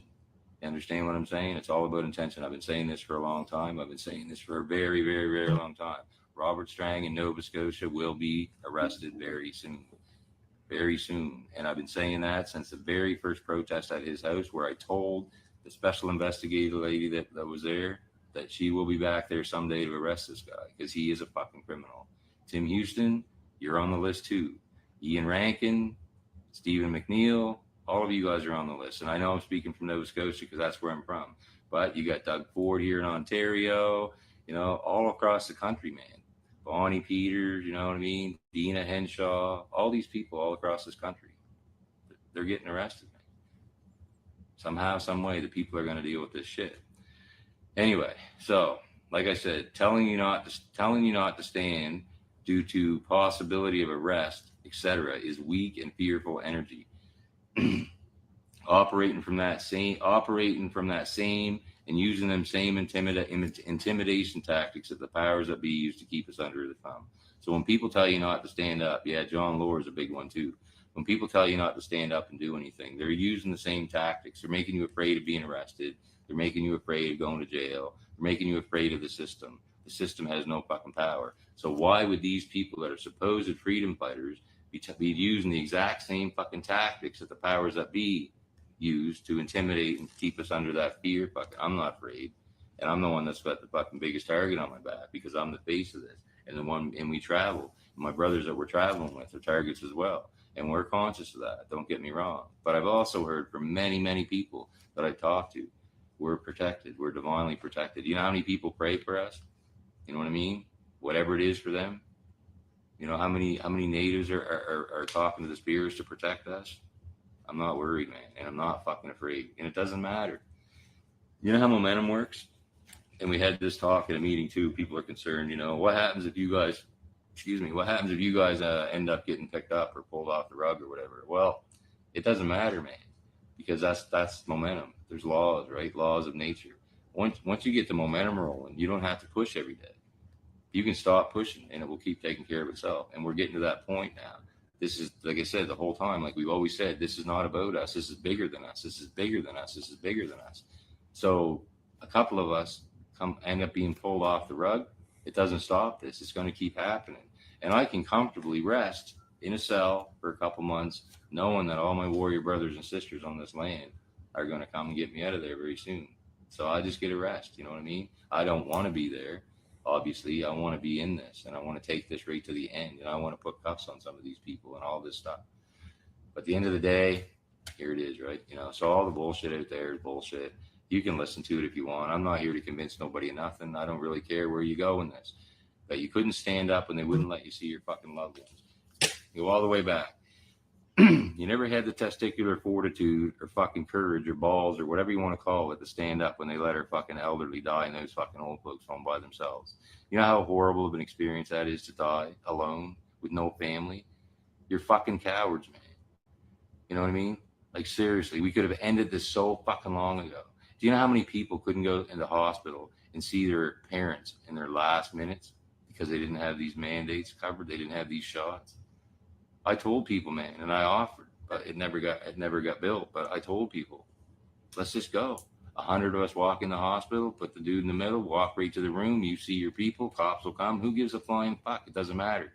But that time that you get with your loved one before they pass, that's irreplaceable. And people stood by and allowed that shit to happen.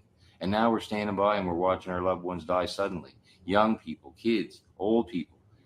And people are accepting it. What the fuck is wrong with you guys, man?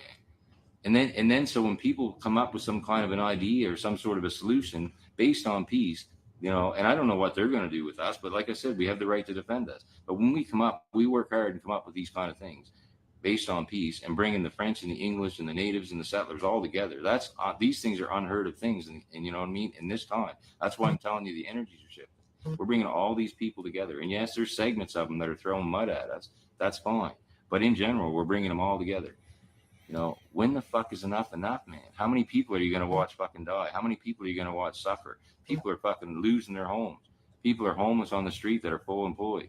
People can't afford to buy fucking food or fuel. They're now choosing. All these people that work their ass off to be able to take family vacations to do all them things. Now they got to sacrifice that. Why? Because these motherfuckers are making things so retarded, you know, and they have no power. So when does it end? Only ends with us, man. Like, pull the fucking head out of your ass, man. It only ends with us. And you motherfuckers that are sitting back there doing your podcasts and fucking calling us out and saying this and calling this shit, you can fuck right off, man. You're cowards. You have no fucking balls, man. And you talk, you know, talking about political ignorance. You're talking about it's violent and it's controlled opposition and all this fucking bullshit. You're the ones that are politically ignorant. You're the ones that are controlled opposition. You know, when people speak a lot, they're speaking to a mirror. You understand that logic? So when you're calling out other people, usually when you're saying bad things about other people, it's something that you have inside yourself. Again, psychology. And most of you people don't fucking understand that psychology. The bottom line is this. To every one of you fucking people out there trying to distract us, you're not going to stop this movement. You can't stop this movement. It's bigger than anything you could fucking ever think to control. So you're either going to get on board or the train's rolling right the fuck over you. That's it. That's all, man. I'm not going to get into mudslinging and calling out personal names or personal groups or any of that shit. And you can call me out all you want. People can bet me all they want. I don't give a fuck. I'm walking in my truth. I don't care where you're on. I know what we're doing, and it's from here, from here, you know, and that's it. You're not stopping us. You can't stop us. So stop wasting your fucking time. And the smear campaigns don't affect me because literally I wasn't even going to engage in this stuff. And I only engage in this stuff because of the respect of the people that follow and the respect of the people that want the information. And the true truth can only come from the people doing it. It can't come from the people sitting on the sidelines pretending to do something or pretending to give $2. I don't where their intel comes from, but they can't get no more intel than we have, you know, and all this shit, man. It's so fucking frustrating. Literally drives me fucking insane. But I'm not letting it beat me up, man. I'm still moving. I don't even like doing this stuff, right? Like, you know, I got to go on Ron's later, and that, you know, I got a bunch of people that have been reaching out to do interviews about the Save the Children convoy, and that's not my forte. I don't really enjoy that a lot, but, you know, we made a decision as a team that I'd do this and I'd be the face of it, and that's fine. I don't have no problem with that, but I don't even know how good I'll do on these interviews, but it is what it is. So I gotta step outside my box. I gotta learn. I gotta keep growing, and it's energetically draining. So everything you're doing is not only physical that makes you tired, it's the energy that you're expending to research, to write things down, to fucking, you know, keep on top of shit, to fucking go on, do interviews and not knowing what these people, you know, questions are going to ask you and you're winging it out of your head, you know, but that's the power of being truthful because you don't get tripped up. You know what I mean? Literally, you don't get tripped up when you speak the truth. So it's all good. And like I said the other night, like it may say things a little different one way or another, but the truth is the same. Just the way I word it is a little bit different. You know, that's what I'm saying. Like, so you guys don't forget, like I said, don't forget tens of thousands of people have been murdered. Tens of thousands are going to continue to die. Tens of thousands of people are injured and tens of thousands are going to have adverse reactions. And now they're attacking our kids. So they're wiping out the population. Now they're coming after our kids. They've already been attacking the food supply. All of the stuff we've been talking about for the whole fucking time is the truth. And it's coming right at you like fucking fast forward. And you guys can't fucking see it coming and you don't want to take part in all this stuff. You want to sit there on your ass? Sit on your fucking ass. I don't give 2 fucks what you do, but you're not stopping us. You can't break us, man. This is bigger than me, bigger than the team of us that travel around this country to spread the message. That's all we are as the messengers. You know, we're not leaders. We're just messengers, you know, and we don't have everything figured out either. So that's why we have these meetings. We want to bring people into this. People come into this and they bring their skill sets and they bring their resources and abilities and we start building these things out. But this is happening. There is no law or bill or statute or act or any of that fucking horseshit illusionary power that they can pass to stop this from happening. None whatsoever. Not going to happen. We're not stopping. We overrun these people in numbers, and that is the point. That is the point. The numbers, and that's what this is all about. So at some point in time, you guys got to figure out where you're going to stand on this. That's it, right? Like you got to figure out where you're going to stand. You know, I say this to the veterans, I say this to the police, and I'm saying this to the controlled opposition, man. Look at your kids or your friends' kids or your fucking family's kids or whatever, and sit there and really consider and be in your quiet mind. Are you doing something that's benefiting them people? Or are you doing something for your ego? You know, are you helping these kids? Is what you're doing going to give them a future? Or is it going to take it away from them? And then figure out where you stand as a human, or if you're even still human, because who knows, man. But, you know, you guys are part of this. And you guys that help try to bring this down, which you can't accomplish, you got to understand you're as guilty as the criminals at the top of the food chain that are pushing this down on us. So you guys will have to be dealt with. That's it. That's all, man. You know what I mean?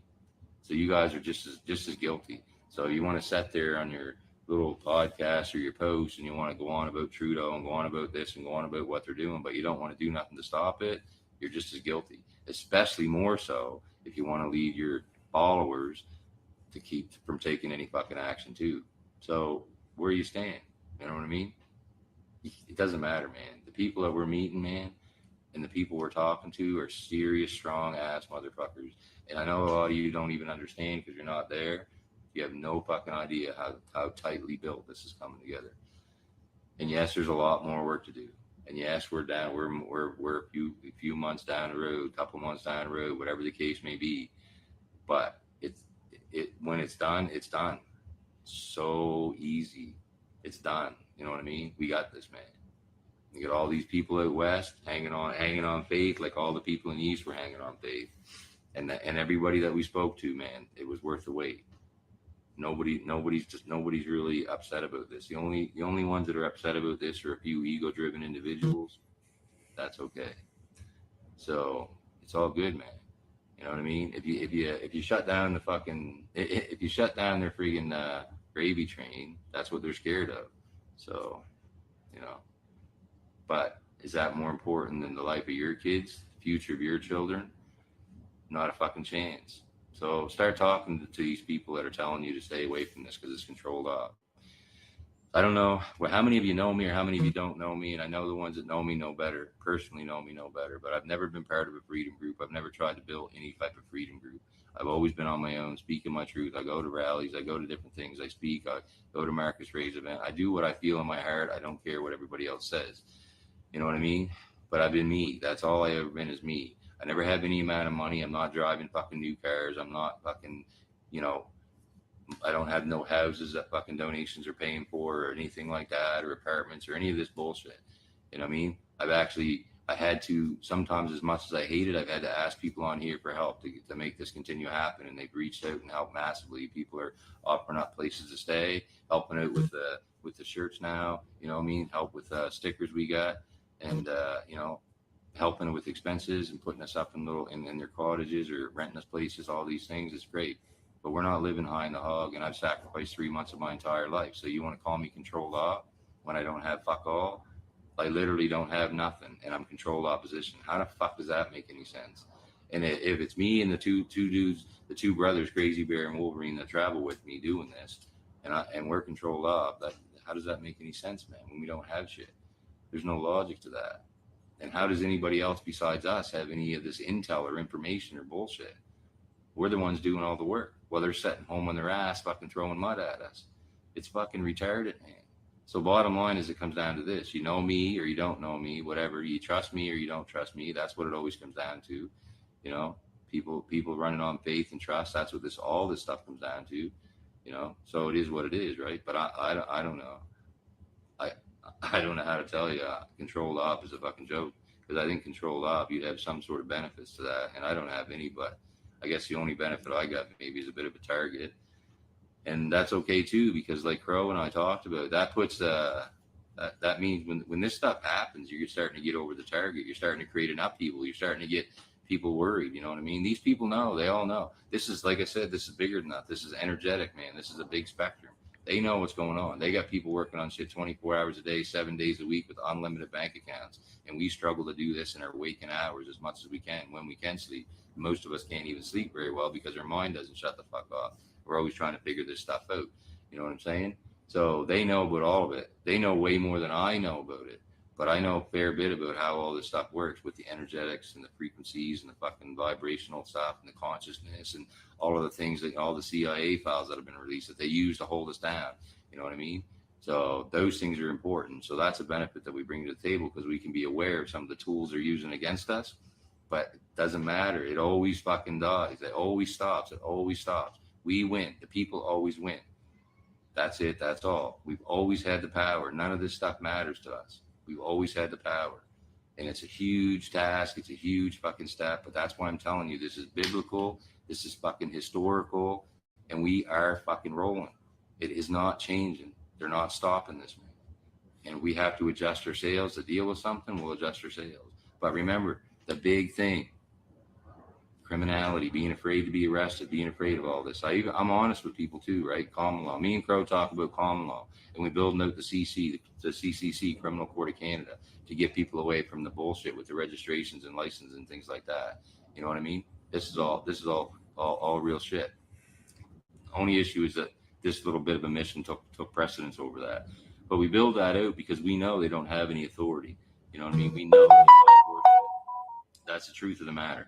So when you have that knowledge, you have to start teaching people. That's why you built that out. The police, you know, the police, they get all their. So I learned last night. I learned too all the time, and I think it's American Automobile or Automotive Vehicle Association or something like that. AAMBA or something like that. It's a private membership association. It was established in 1920-ish, and So all of your laws, all of your traffic laws, that's where they come from, and they get sent to your police in your country. And there's a whole bunch of countries involved in that private membership association. So Nova Scotia and the government doesn't sit there and decide what the traffic laws are, because that's how it reflects to the people. They just write these things up to get fines. They're bankers. You know what I mean? It's the truth of it all. It's a tough deal on an individual basis. It's a tough deal to make that stand. And it takes strong people like Crow, myself, and a few others to make that stand. But what you got to understand is, we know that their power is illusionary. And it's tough to make the stand on an individual basis or in small groups. But it's not tough to make the stand when you have massive numbers and you know what you're talking about. That's what keeps things peaceful. It doesn't have to get violent. You don't have to fight. You don't have to do any of this stuff. You just have to know what you're talking about.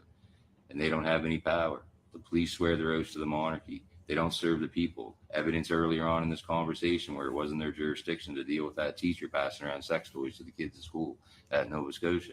You know what I mean? The courts have no jurisdiction. And when anybody goes in there fighting common law, they either have the case dismissed or they have their case freaking put off to another date. If they had jurisdiction, they would make the judgment. So that is proof that they don't have jurisdiction, even though it's a battle and a fight. You know what I'm saying? So that's all about that. So I don't know. I haven't got no links, Chez, so I'm not sure that there's actually a Zoom tonight. Sorry about that. We're busy between meetings and trying to still deal with some vehicle issues. May have the RV figured out. It'll take a few more days, but anyway, working on that kind of stuff. So that's why you weren't forgotten about. But yeah, anyway, so like I said, on an individual basis, being honest, it's hard to fight. And when me and Crow tell people, don't join the Common Law Court of Canada if you have a weak conscience, because it is a battle. You have to be willing to fight against these people. Sometimes they may impound your vehicle and you have to get it back. All these things we're working on to help with all that stuff, but it is not easy. But when you all come together, it is very easy. It's very simple. 39,200,000. Just do the fucking math. And these guys, man, the other thing too is these politicians and all these fucking mutts up there acting as politicians. That's all they're doing, is acting on television or in their fucking little buildings doing their sitcom shows, because there's nothing more than sitcoms to me, you know, in the parliament or whatever the case may be, in the legislature, you know, on CPAC or whatever, just another sitcom, longest running sitcom probably in history, but whatever. That's all they're doing is acting. And you got to remember this. There's no alphas in there. They're all betas, cowards, weak, and they're fucking terrified because they know this is coming. So that's why I gave them that little bit of a friendly piece of advice earlier. You know it's coming. You know you can't stop it. So you can move on at any given time. It's up to you. No worries. But it's not, they can't stop us. They can't stop us. So like I said, don't really, it's all energetic at this point. That's the biggest key out of this whole night tonight. So I probably won't be as long tonight, but that's the biggest thing. I'm trying to give you guys updates as much as possible. And I know sometimes I get a little bit too far between a lie, so I'm trying to do better with that. Maybe shorter than others, and that's okay. But seriously concentrate on the energy and focus on the energy, and understand how you feel when you're online bickering with someone that's attacking you or attacking what you're trying to do, and you're trying to defend it, and feel the energy in that, and recognize that it's not good energy. It's dragging you down, and that's suffering and suffocating. So don't do it. Ignore it. Step up out of it. Let them rant and rave. Any narcissist, that's what they hate the most, when they're not paid attention to. You know what I'm saying? That's the truth, bro. You guys know all this stuff. Like, if you think about it, the information's already here. Like, you know, when you get the narcissistic ex, it won't stop calling. It won't stop coming by your house and doing these fucking drive-bys or whatever they do, or won't stop texting and all this shit. We've all been there. It's happened to all of us. But what happens? If you keep feeding the energy, it never ends. But if you're strong enough to stop feeding the energy and deal with it for a little bit, before you know it, it stops and it's all gone, disappears. These are just simple pieces of evidence about what I'm talking about. I really want you guys to understand where I'm coming from. So stay above, because that's where we win this battle. We don't win it down there. We don't win it at war. We don't win it with violence. We don't win it like France. We win it above the bullshit. That's it. We just rise above, literally. And I mean, you know, you look at me, I'm like this rough, whatever looking fucking hick dude from Nova Scotia, whatever. But if I can understand this stuff, all of you can understand it. We just rise above the shit, man. And we can win so easy. Hey, Michelle. That's it, man. It's that simple. There's so many easy solutions to this the whole way through, so many easy solutions. Honest to God, man, we could have all just stopped going to work. It was over. At any point in time, everybody could have stopped at a hospital, at plants, at wherever, where the mandates were coming down. They all could have said no, and it was over. You know what I mean? We all stopped paying taxes. It's over. We all stopped voting. These things, right? And even simpler than that, and I know a lot of people don't grasp it, but some people do. You know what I mean? We could literally just sit down. All of us could just sit down and raise our energy, raise our level of consciousness, and shift the fucking reality. That's it. That's how simple it is. And so for those of you that don't get that, that's okay. You can do some, maybe you can learn some more. For those of you that do get that, then I'm happy that you get that. And for those of you that do get that, even though we're doing this, what we're doing with the convoy and saving the children and all this stuff, then all you light workers can come together. And that can be one of your jobs in this whole mission. Come together across this country. If there's 1,000 of you, if there's 10,000, if there's 100,000, you start connecting with everybody out there that understands that consciousness level. And when this all takes place, do that. You guys do that, because you know what I mean? We're all keeping our energy up, the rest of us in this, but all you guys do that and do some high consciousness and meditations and send some friggin', great good energy to the people and peaceful energy out there. This shit is fucking real as rain, man. You know what I mean? Literally real as rain. So it's all there, man.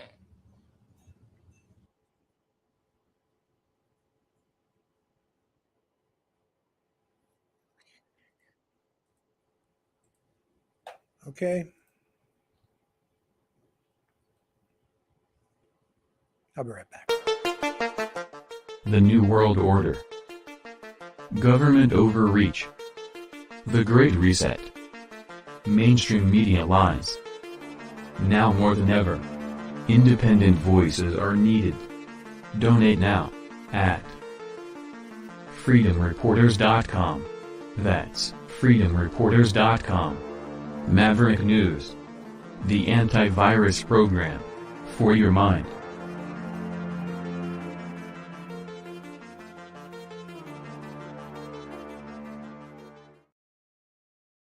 Okay, so there's that. And I don't know what else to say about it right now. That's the Save the Children convoy. That was, if you missed it, that's Gordon. He's the angry Scotian.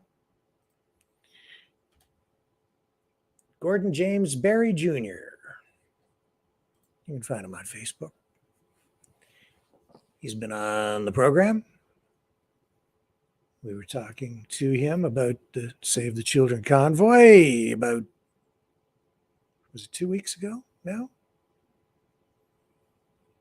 So there's a lot going on with that, as you heard. We'll see where it goes. He's referring to some of the pushback opposition that he's encountering.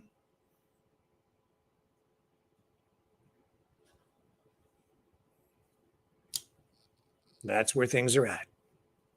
And he has stated as well that you're looking at sometime in September for this thing to happen. Sometime in the month of September, mid to end of September, possibly. So there's a 2-week window in there. That's what they've been saying. And more details will emerge in the weeks ahead. And that is why, in part, I think you are seeing Justin Trudeau establish that National Security Council. He's afraid. Trudeau thinks he's screwed. Doesn't want to be screwed. He's afraid of being screwed. And I know that some of you out in the audience tonight are probably a little feel a little off balance watching me tonight. That's okay. Why am I behaving this way? Because I'm in a mood. And why am I in a mood? Because the news is unbalancing. These stories that we've been covering tonight, it's wacky stuff. And truth is stranger than fiction, and it's hard these days to tell what's real, what isn't. I think I have a pretty good bead on reality. It's my perspective, my view. I think that I do. Others may disagree. That's okay. You're welcome to disagree with me. You can believe what you want to believe. But when I'm sitting here talking about UFOs, and there's actually some credibility to the people talking about it, the people making headlines, I'm just feeling a little bit weird about reality today. So that's why you're getting what you're getting. And in addition to that, I just find the exaggeration off the charts. A new era of global boiling instead of global warming. Come on. Global boiling.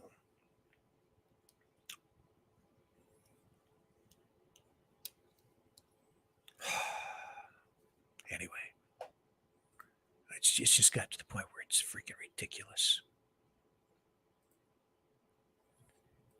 And the stories that are coming out anymore are they're bizarre. Like, how about this one? Arizona teen who surfaced in Montana years after she disappeared says, "No one hurt me," in a video released by police. So, here. Look, this is the NBC page. It's posted on just regular social media too. But this girl's name, Alicia Navarro, she was 14 when she went missing. And now more than 4 years later, she walks into a police station and says, "Yeah, I'm Alicia Navarro. I'm on all these posters. I've been a missing child." And I guess she's okay. But I mean, look at this, man. Like, look. This is crazy stuff. Absolutely crazy. Let's listen to the clip. Alicia Navarro has been located. Missing for nearly 4 years, Alicia Navarro has been found. She is by all accounts safe. She is by all accounts healthy. Okay. And she is by all accounts happy. Glendale police say within the last few days, Alicia, now 18 years old, went to a police station in a small town in Montana, close to the Canadian border, identifying herself. And there she is. And she says, "Here I am." I guess there's a picture of her when she was younger. No, I guess that's actually her now. She doesn't look 18 to me. So she says, "No one hurt me." And the cops say, "Okay, because, they want to make sure you're safe." She says, I don't understand that. I don't know. So we don't really know a lot about what went on, where she was, or anything like that. Her mother, back in 2020, said that she had found a note in her daughter's bedroom saying she ran away, but it was out of character for her. And she added that her daughter was on the autism spectrum and could be shy or are anxious in some social situations. So she's not in trouble. She is not facing any kind of charges. She appears to be healthy and happy. So it's not clear exactly what the heck happened there, but gone for over 4 years. A runaway? I guess basically a runaway. And then she just comes home one day. That's 2 in the past week. There was another case just like that about a week ago. I don't recall the particulars, but there was another case just like it. So it's like stuff is just bizarre. To me, that's a strange story. Maybe not to you, but definitely to me. And then Jamie Foxx, people thought he was screwed because he got really sick, but it looks like he's on the mend. And he's got a lot more class, I think, than Britney Spears. Here's Jamie Foxx. I was blind, but as you can see, the eyes are working. The eyes are working just fine. That's a little bizarre. Said I was paralyzed. I'm not paralyzed. But I did go through. I went to hell and back, and my road to recovery had some potholes as well.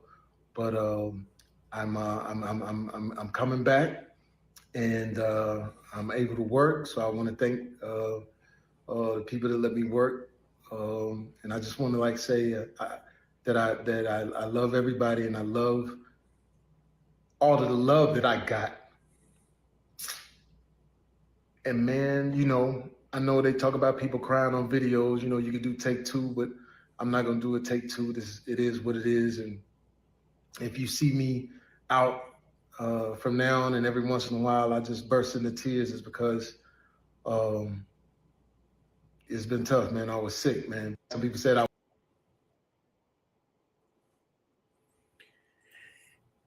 It's kind of funny, actually, that he was crossing his eyes. He still had a sense of humor, even though he was pretty sick. What else do I have for you tonight? On the We're So Screwed special edition of Maverick News. We went to the White House. Did we go to the White House? We haven't done that. With the press secretary. We did Spiral Man. What else did I have for you tonight? Oh, yeah, Benjamin Netanyahu and El Presidente Biden and the hot weather. That's what they were talking about. Benjamin Netanyahu, Steve's called in 2 nights in a row, concerned about all this talk about the judicial overhaul in Israel. And Israeli Prime Minister Netanyahu is saying today that his plan to overhaul the country's judicial system is a minor correction to an activist court. So when I've been listening to this, I get what he's getting at. I'm not sure I agree with it. And basically what it comes down to is the Supreme Court in Israel has had the power to overturn legislation from government if it found it to be unreasonable, in quotation marks. That's not uncommon. When it comes to laws, the word reasonable is often written into legislation, into law, to give the court discretion and the ability to pass judgment and make rulings and pass sentences even based on community standards. Is something reasonable? Is this law reasonable? And if it isn't reasonable based on community standards, then it could be rejected. Now, that power can be abused, and we're seeing a lot of that these days. Netanyahu is accusing the judges in Israel of being activists, meaning that they're politically motivated and not unbiased. And as a result, he's suggesting that legislation, laws being introduced by the government are being tossed by the Supreme Court for political reasons rather than on the basis of whether the law is actually reasonable or not. Another word that is often introduced into legislation is the word demonstrable. Can something be demonstrated in order to justify an action, which is what the Charter of Rights and Freedoms has written into it, And that is what the government was supposed to be able to do, was to demonstrate during the pandemic that it was reasonable to lock people down. And that was what that court challenge from Brian Peckford, the last remaining signatory on the Charter of Rights and Freedoms, was all about. He was saying that the government failed to demonstrate that it was not demonstrable. The government's actions were not, that it wasn't demonstrable, that the justification was there. Anyway, it's about legal language. That's really what this is about. And Netanyahu was on ABC and addressed this. And I can run just a little bit of this clip. I don't want to steal all of ABC's thunder, but I think it's reasonable to run just a short portion of this tonight for you so that you get a sense of what Netanyahu is all about on this issue. Because you said you wanted to prevent a rift in the country and avoid a civil war. So why go forward now? Well, because I think we have to bring back Israeli democracy in line with what is common to all democracies. The essence of democracy is the balance between the will of the majority and the rights of the minority. And that's achieved by the balance between the three branches of government. That's been taken off the rails in Israel in the last 20 years because we have the most activist judicial court on the planet. And it's arrogated for itself powers from the government, from the executive, and the legislative branches. So we're trying to correct it, but I want to bring the pendulum to the middle. I don't want to bring the pendulum to the other side. There's a middle ground there, and I hope we can achieve it. But that's why we're doing it. Imagine that in the United States, the Supreme Court could tell the executive, the president, okay, that we are nullifying any one of your decisions just based on something that we think is unreasonable. You would not accept it. We don't accept it, but we have to correct it. And that's what we just did. It's a minor correction. It's described as the end of Israeli democracy.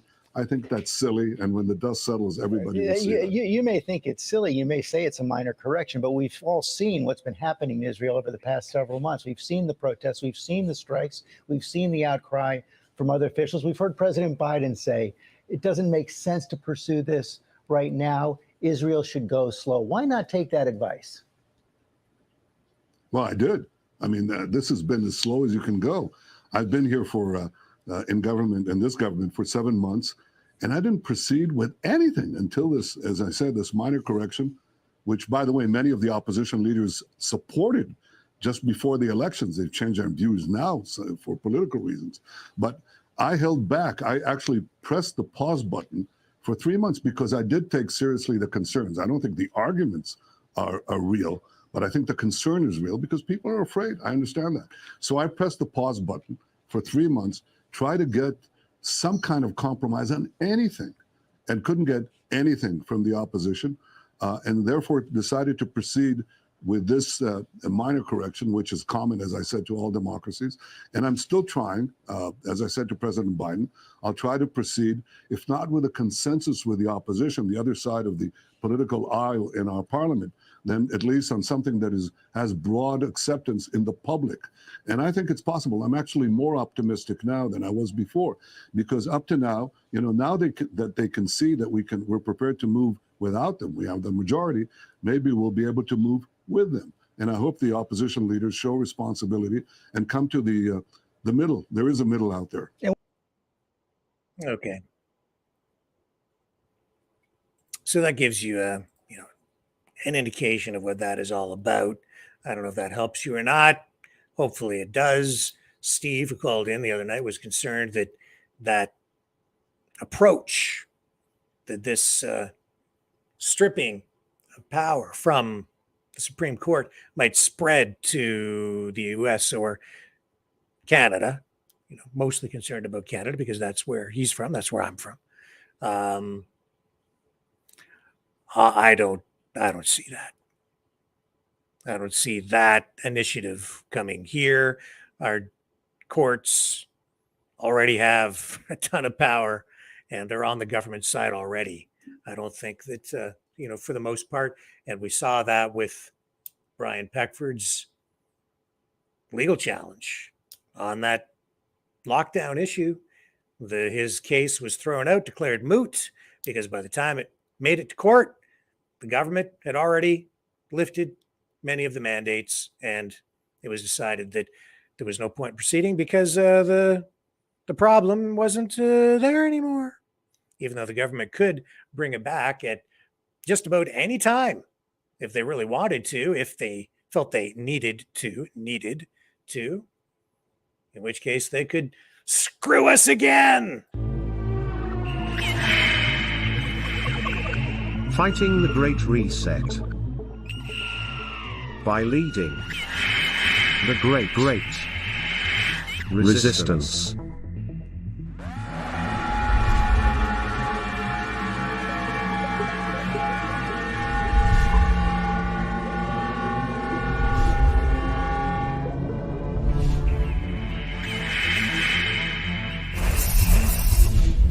Maverick News.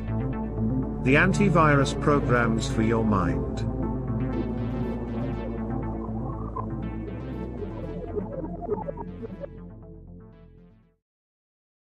So let's go to the White House for the news conference there, where they're actually dealing with this exact subject. Benjamin Netanyahu and some other stuff that we've already kind of touched on tonight, but they'll elaborate on it there. Here we go. Maloney's visit today. To what extent will you be talking about China and particularly the Belt and Road Initiative? Do you have any indication that the Italians We'll get to it here. will accelerate moves to get out of that arrangement with China? So, look, I don't want to get ahead of the conversation that they're going to have. As you know, they're going to be meeting fairly shortly. As it relates to the Belt and Road, I presume is that. Oh, and we're going to go see Joe Biden. I know my colleague was asked a couple of making times a Coke yesterday from commercial. NSC. What I can expect is they will discuss the love benefits this. of closer In a moment. transatlantic coordination regarding our approach to the People's Republic of China, among other topics. But I don't want to do anything more to confirm any specifics. Obviously, that conversation is going to happen in less than an hour. So I want to give the President and the Prime Minister the opportunity to go through their agenda. Thanks, Green. I know that so far you guys have been unwilling to say exactly where President Biden invited Israeli Prime Minister to here in the U.S. Earlier today, Israeli Prime Minister Benjamin Netanyahu said that President Biden, in a phone call, invited him to the White House for this visit later this year. Can you confirm that? What I can say is they both agreed to meet in the United States later this year.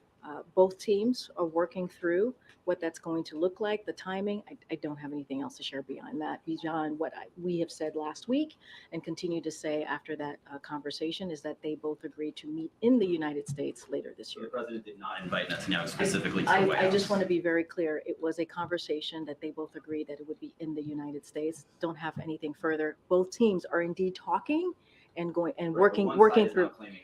What I can say is the United States. That's what they both agreed on, and both teams are having that conversation on what that would look like, on the details of that. Thanks. And then separately, Senator McConnell said that he spoke with the president yesterday, that the president reached out after this apparent medical episode that the Senate Minority Leader had. Can you confirm that? And I think I just did with Sung Min when she asked that question.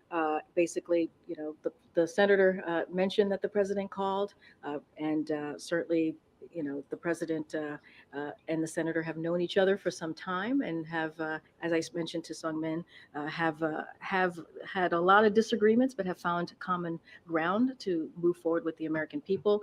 I'm not going to go beyond what the senator has said, Senator McConnell has shared. lastly, Yevgeny Prigozhin was apparently spotted at this Africa summit that Russia is hosting.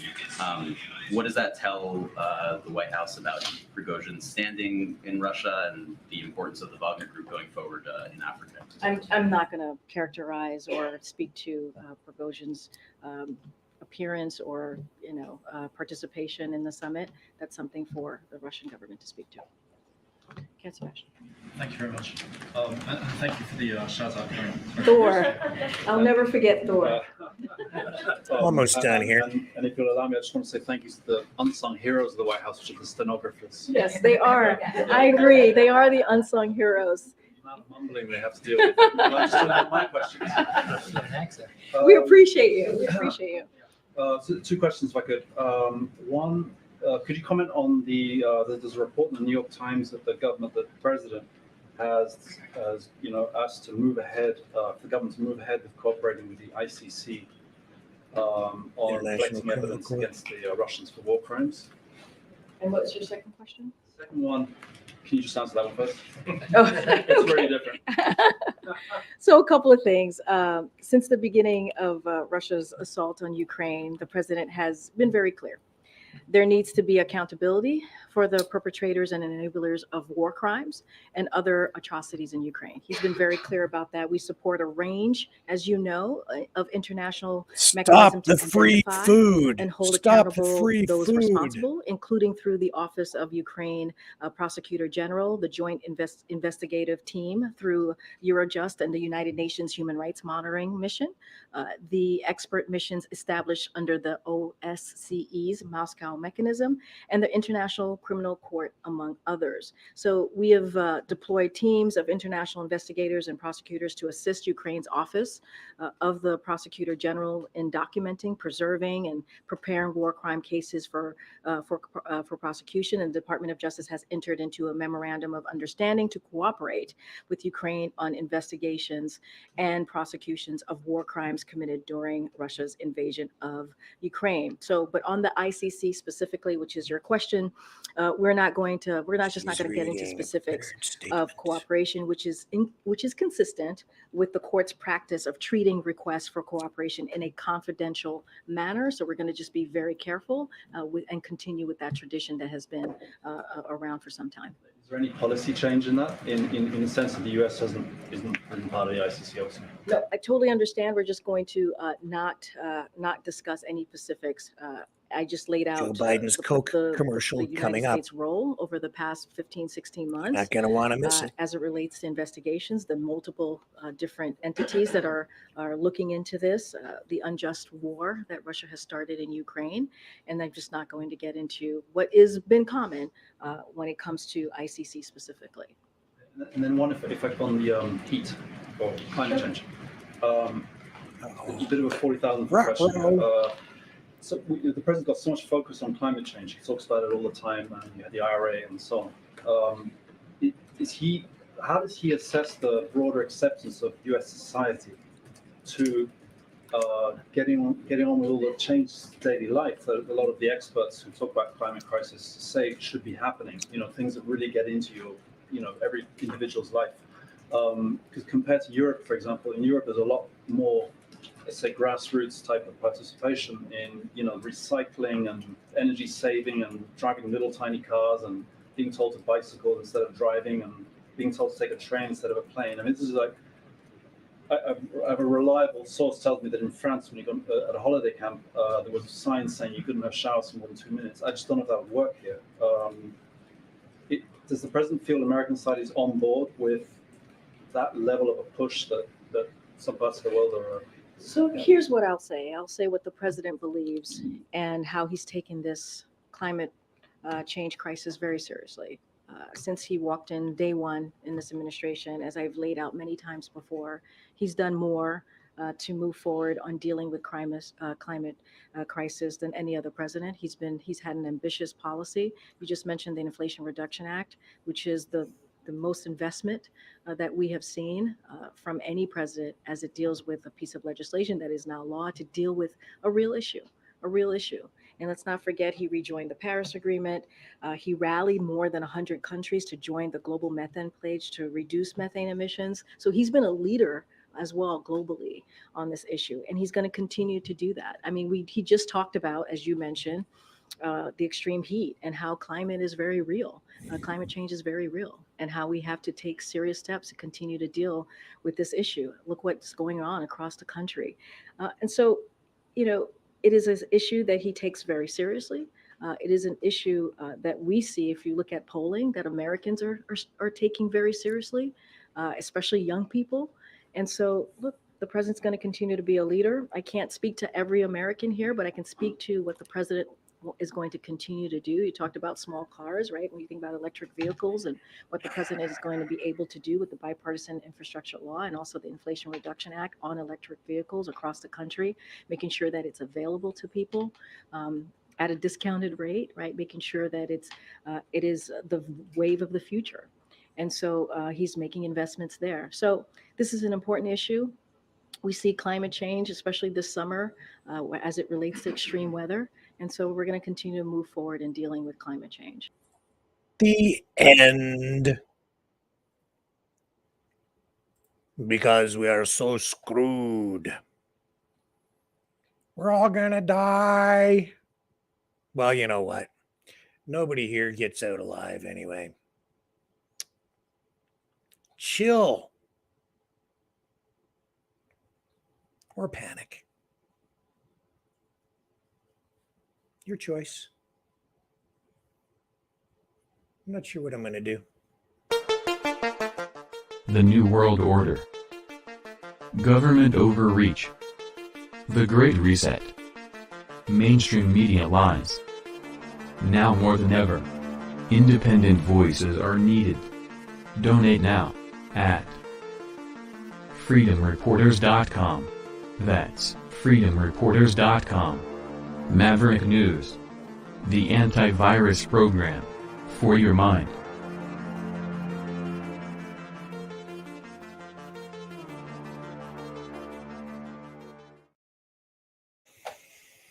So what else can I tell you?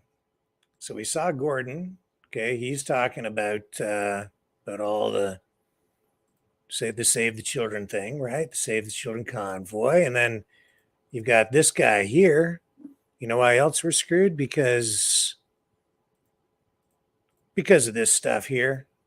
Honestly, you know what they're doing in the schools. I have to agree that they've taken stuff way too far, and too much stuff is inappropriate. This is, what is this guy's name? This is Press for Truth. That's what this is. Just play a little clip from this. Bring it up on the screen here for you. Here we go.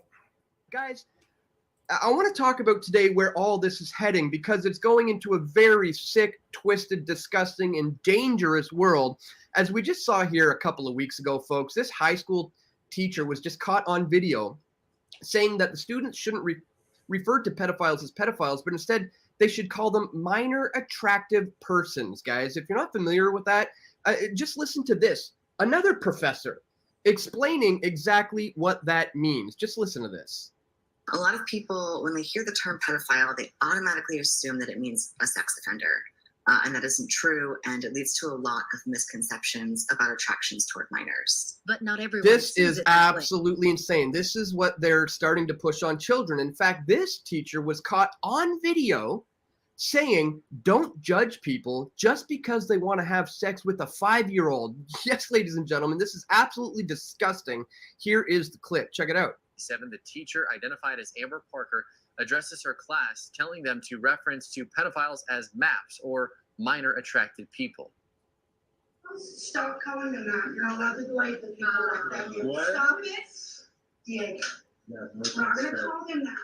We're going to call them MAPs. No. Minor attracted persons. No. So don't judge people just because they want to have sex with a 5-year-old. Unbelievable. She's sitting there, no, don't call them that. Getting the students in trouble for calling somebody a pedophile, saying, no, call them MAPs, minor attracted people, just because they want to have sex with a 5-year-old. This is absolutely disgusting, folks. And where do you think this is heading? Why do you think they're doing things like this, which I reported on not long ago, where this convicted pedophile was released from prison because he was no longer deemed a threat? Why? Because he says he's now a woman now. That's right. This man is a danger to society. Joseph Matthew Smith, a convicted pedophile who was found guilty of sexual crimes against children ranging from age 1 to 13.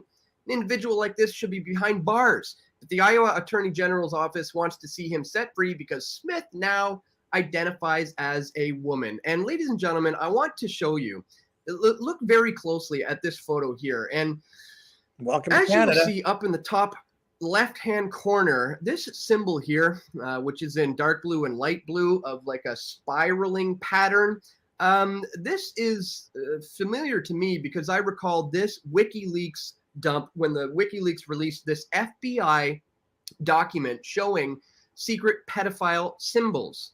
folks. Here it is. Now declassified symbols and logos used by pedophiles to identify sexual preferences. This intelligence bulletin addresses crimes against children.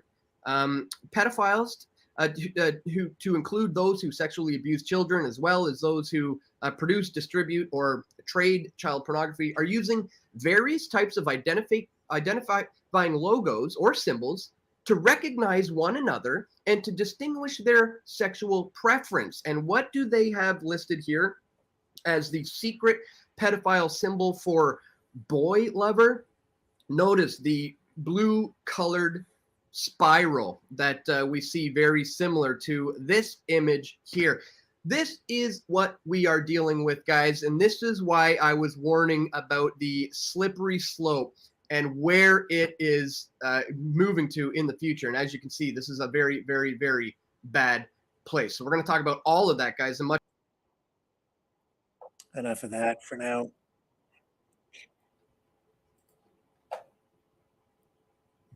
I feel like we're getting screwed. Yeah, we are so screwed. Oh yeah, and and this is still not over. This just to kind of drive the point home. Okay, COVID. They're still calculating the numbers. Still, it's still out there. COVID. Just to kind of make your night. Just thought I'd bring that up. And then back to the Save the Children convoy. Here's Mr. McMoose. Moose McDavid. He's serious because he's got a serious sign. Has zero, take this country back and fight for these children. This group has zero affiliation with any government. Listen, it's a de facto government. They're illegally, let's say, unlawfully in power. We don't want nothing to do with those guys. Those degenerates haven't stood for Canadians. The reason why this country's in trouble is because it's a corporation, and we got way too many corporations involved. And I believe that's since 1932. We've had the opportunity to write a constitution, and they've been just running roughshod over us. And slowly, year after year, they throw a few more things in there. Next thing you know, we're at this point we're at right now. We're at the point of no return, guys. And if anybody says we got people that are working in this group, that talk every day, if anybody says that we've been infiltrated by bad people and we got bad people making decisions, I call horseshit right now. The NDP, I'm hearing rumors that they're going to try and infiltrate the orange shirt movement. That's our movement, the orange shirts. But there could be 50 orange shirt movements on this planet right now. But we got one, and it's to save the children. And we're serious, and we're not here to mess around. Are we going to build signs like this if we're messing around? Like, come on, guys. Look at the signs. We will fight for you even if your parents won't. Save the Children convoy. Like, come on, guys. Get your heads out of the ground. Listen, if you guys think it's bad now, let's just sit back for 6 months and do nothing. And then we'll see where you guys are at. Really at. I know where the country's going to be in 6 months. She's going to be CBDC, full lockdown, more immigrants coming in, more dysfunction, more. It just, they're doing everything possible to destroy the moral fabric of this country, guys. Everything possible, including bringing in immigrants that are sitting on their asses doing nothing. And you know what? When it comes down to fighting for this country, you think those immigrants are going to lift a finger? Not a chance. They're told by the federal government, you do as we say, we'll pay for your hotel, we'll keep every hotel in Canada plugged up with you guys. I'm not saying they're bad people. They left the country for a reason, but there is some bad people in the mix because nobody's being vetted. What did Trudeau say about ISIS? Canadian citizens that went over and fought overseas for ISIS. Oh, we can rehabilitate them with poetry. Like, come on! Snap out of it! Take a look where this country's at, guys. And quit this division, this bullshit. If you've been paid to say this shit, then so be it. You're a traitor like the rest of them, the rest of the politicians, the rest of the degenerates, because he sure as hell ain't elites. I'll tell you that right now. This movement's by the people, for the children. Plain and simple, bottom line. And I'm not going to come out and say another word about any one of you guys. This is my piece. I'm saying my piece for the country, for the people, especially for the children, guys. There's zero future. They've weakened this next generation to the point of they won't be able to fight back. They're done.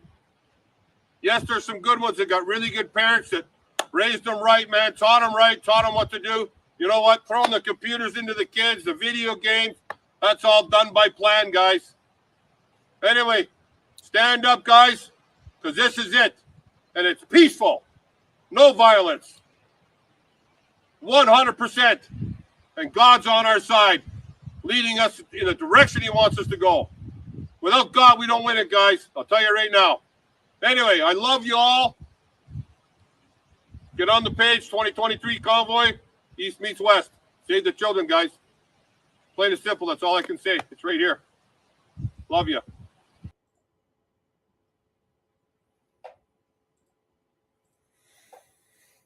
Do I have anything else for you guys tonight? Let me just check my... Oh, yes. You don't want to miss this. You do not want to miss this. Do not go away. When I come back, Joe Biden does a Coke commercial. You're going to love it.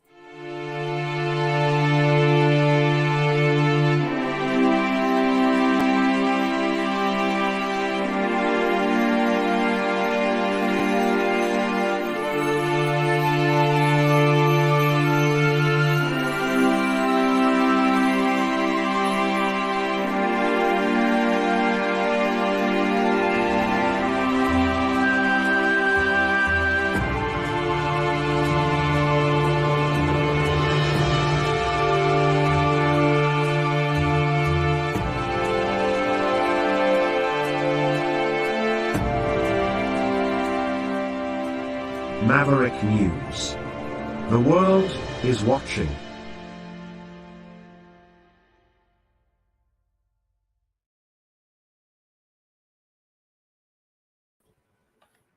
Okay, so Joe Biden, the artificial intelligence version of Joe Biden, this whole commercial was produced with artificial intelligence, which I think is fitting given all the subjects that we've covered here tonight on this channel.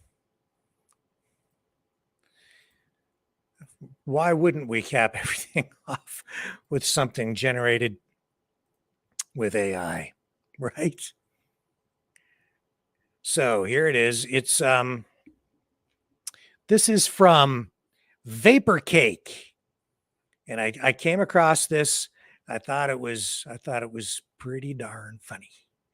I don't know if it's as funny as Robot Hillary.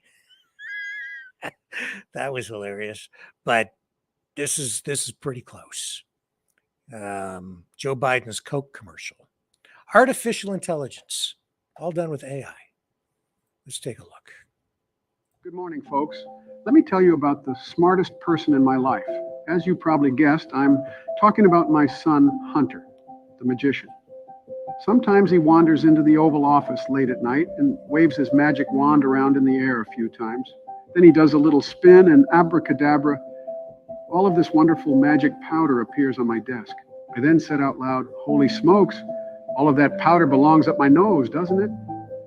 Hunter then looked at me with a twinkle in his eye and smiled. He said, "It sure does, Papa. It sure does." So to make my son proud, I gave the magic powder a good sniff. Then I gave it 2 or 3 more sniffs, and a 4th. Before I knew it, the Oval Office was transformed into this beautiful, dreamlike fantasy land. I was then surrounded by warm neon lights, and my friends, the Corn Pops, arrived to dance with me and drink hot cocoa. Then they all tickled me until I giggled like a schoolgirl. It was everything I ever wanted and more. I realized that not everyone can have a magician for a son, but I'm grateful that I do. Hunter is the smartest man alive, and I'm the luckiest papa there is, folks.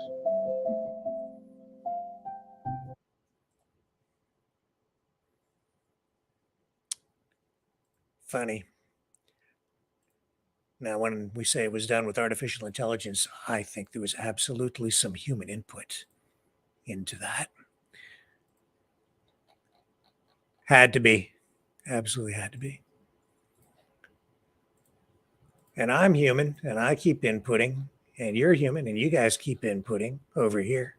And if you want to continue the human interaction, you can support the channel by donating at freedomreporters.com.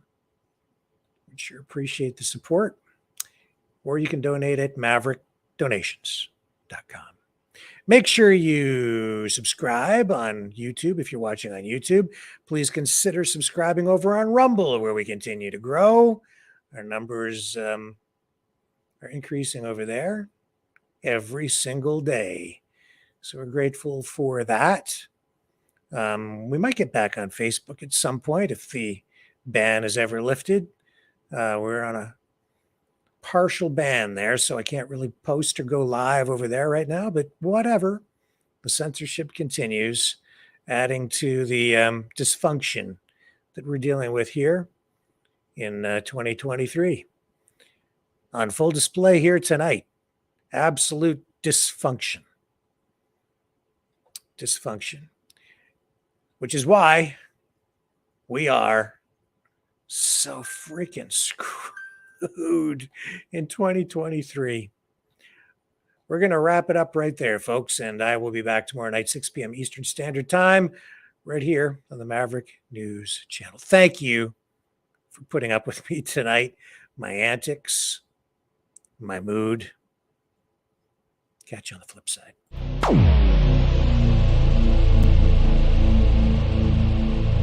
This has been a Maverick Multimedia production.